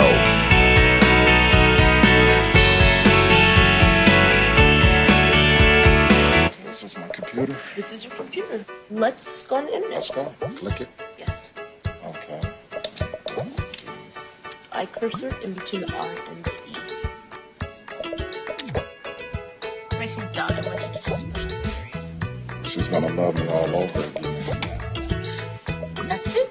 Jamaica, here you go. Here we go. Good job. Thank you. Thank you. And I did it by myself. Feel smarter. So, I'm kind of new here, but I've noticed a trend. My human does this funny thing where she goes around and gets all my toys, and then she hides them in that basket by the door. You know, but it's always the same basket, and it's always in the same place. And then she acts so surprised when I find them, but, you know, she's putting them in the same basket. Again. It's like, hello, that's where you put it last time. You were the worst at hide and go seek.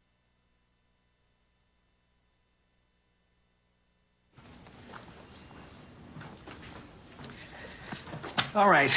I know this isn't any fun to talk about, but we should. Okay. So who's going to do what? I'll pack the dead batteries. Great. I'll only put what I don't need into a duffel bag. Perfect. That's totally unhelpful. No problem. Meanwhile, I will try to comfort everyone by speaking in a calm voice. And I'll try to get the generator going without any gas. Oh, let's not forget the cell phones, which probably won't work. Right. And who is going to handle supplies?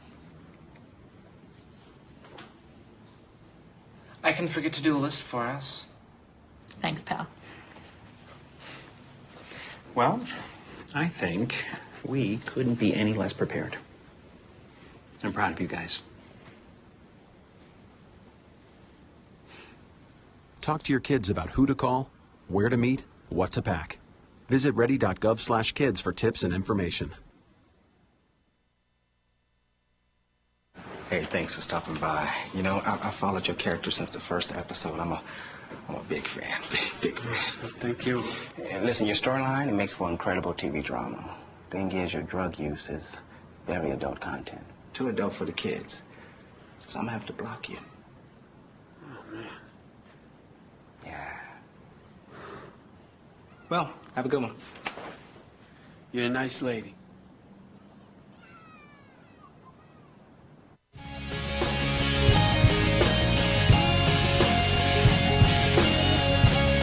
Will you be prepared? Now many mobile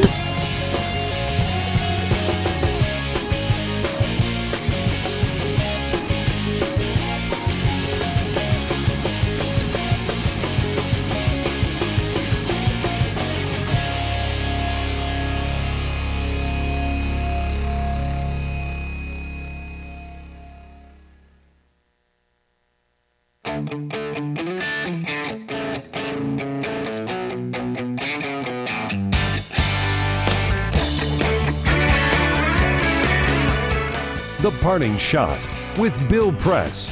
This is The Bill Press Show. You know, I got a great idea. How about if we have, before anybody can run for president, they have to take an IQ test? Yeah, I think we ought to do that, and we ought to start with Marco Rubio. Yeah, I'm still stunned by Rubio's comments that he doesn't believe in global warming. At least he doesn't believe human activity has anything to do with climate change. Therefore, we shouldn't do anything about it.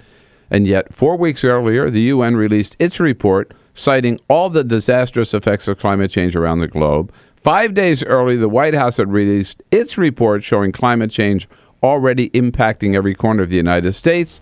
And since Rubio made his dumb comments, we learned that last month was the second warmest April in history, and that melting of the Antarctic ice shelf is unstoppable and could raise sea levels by 4 feet, which means Miami would be underwater.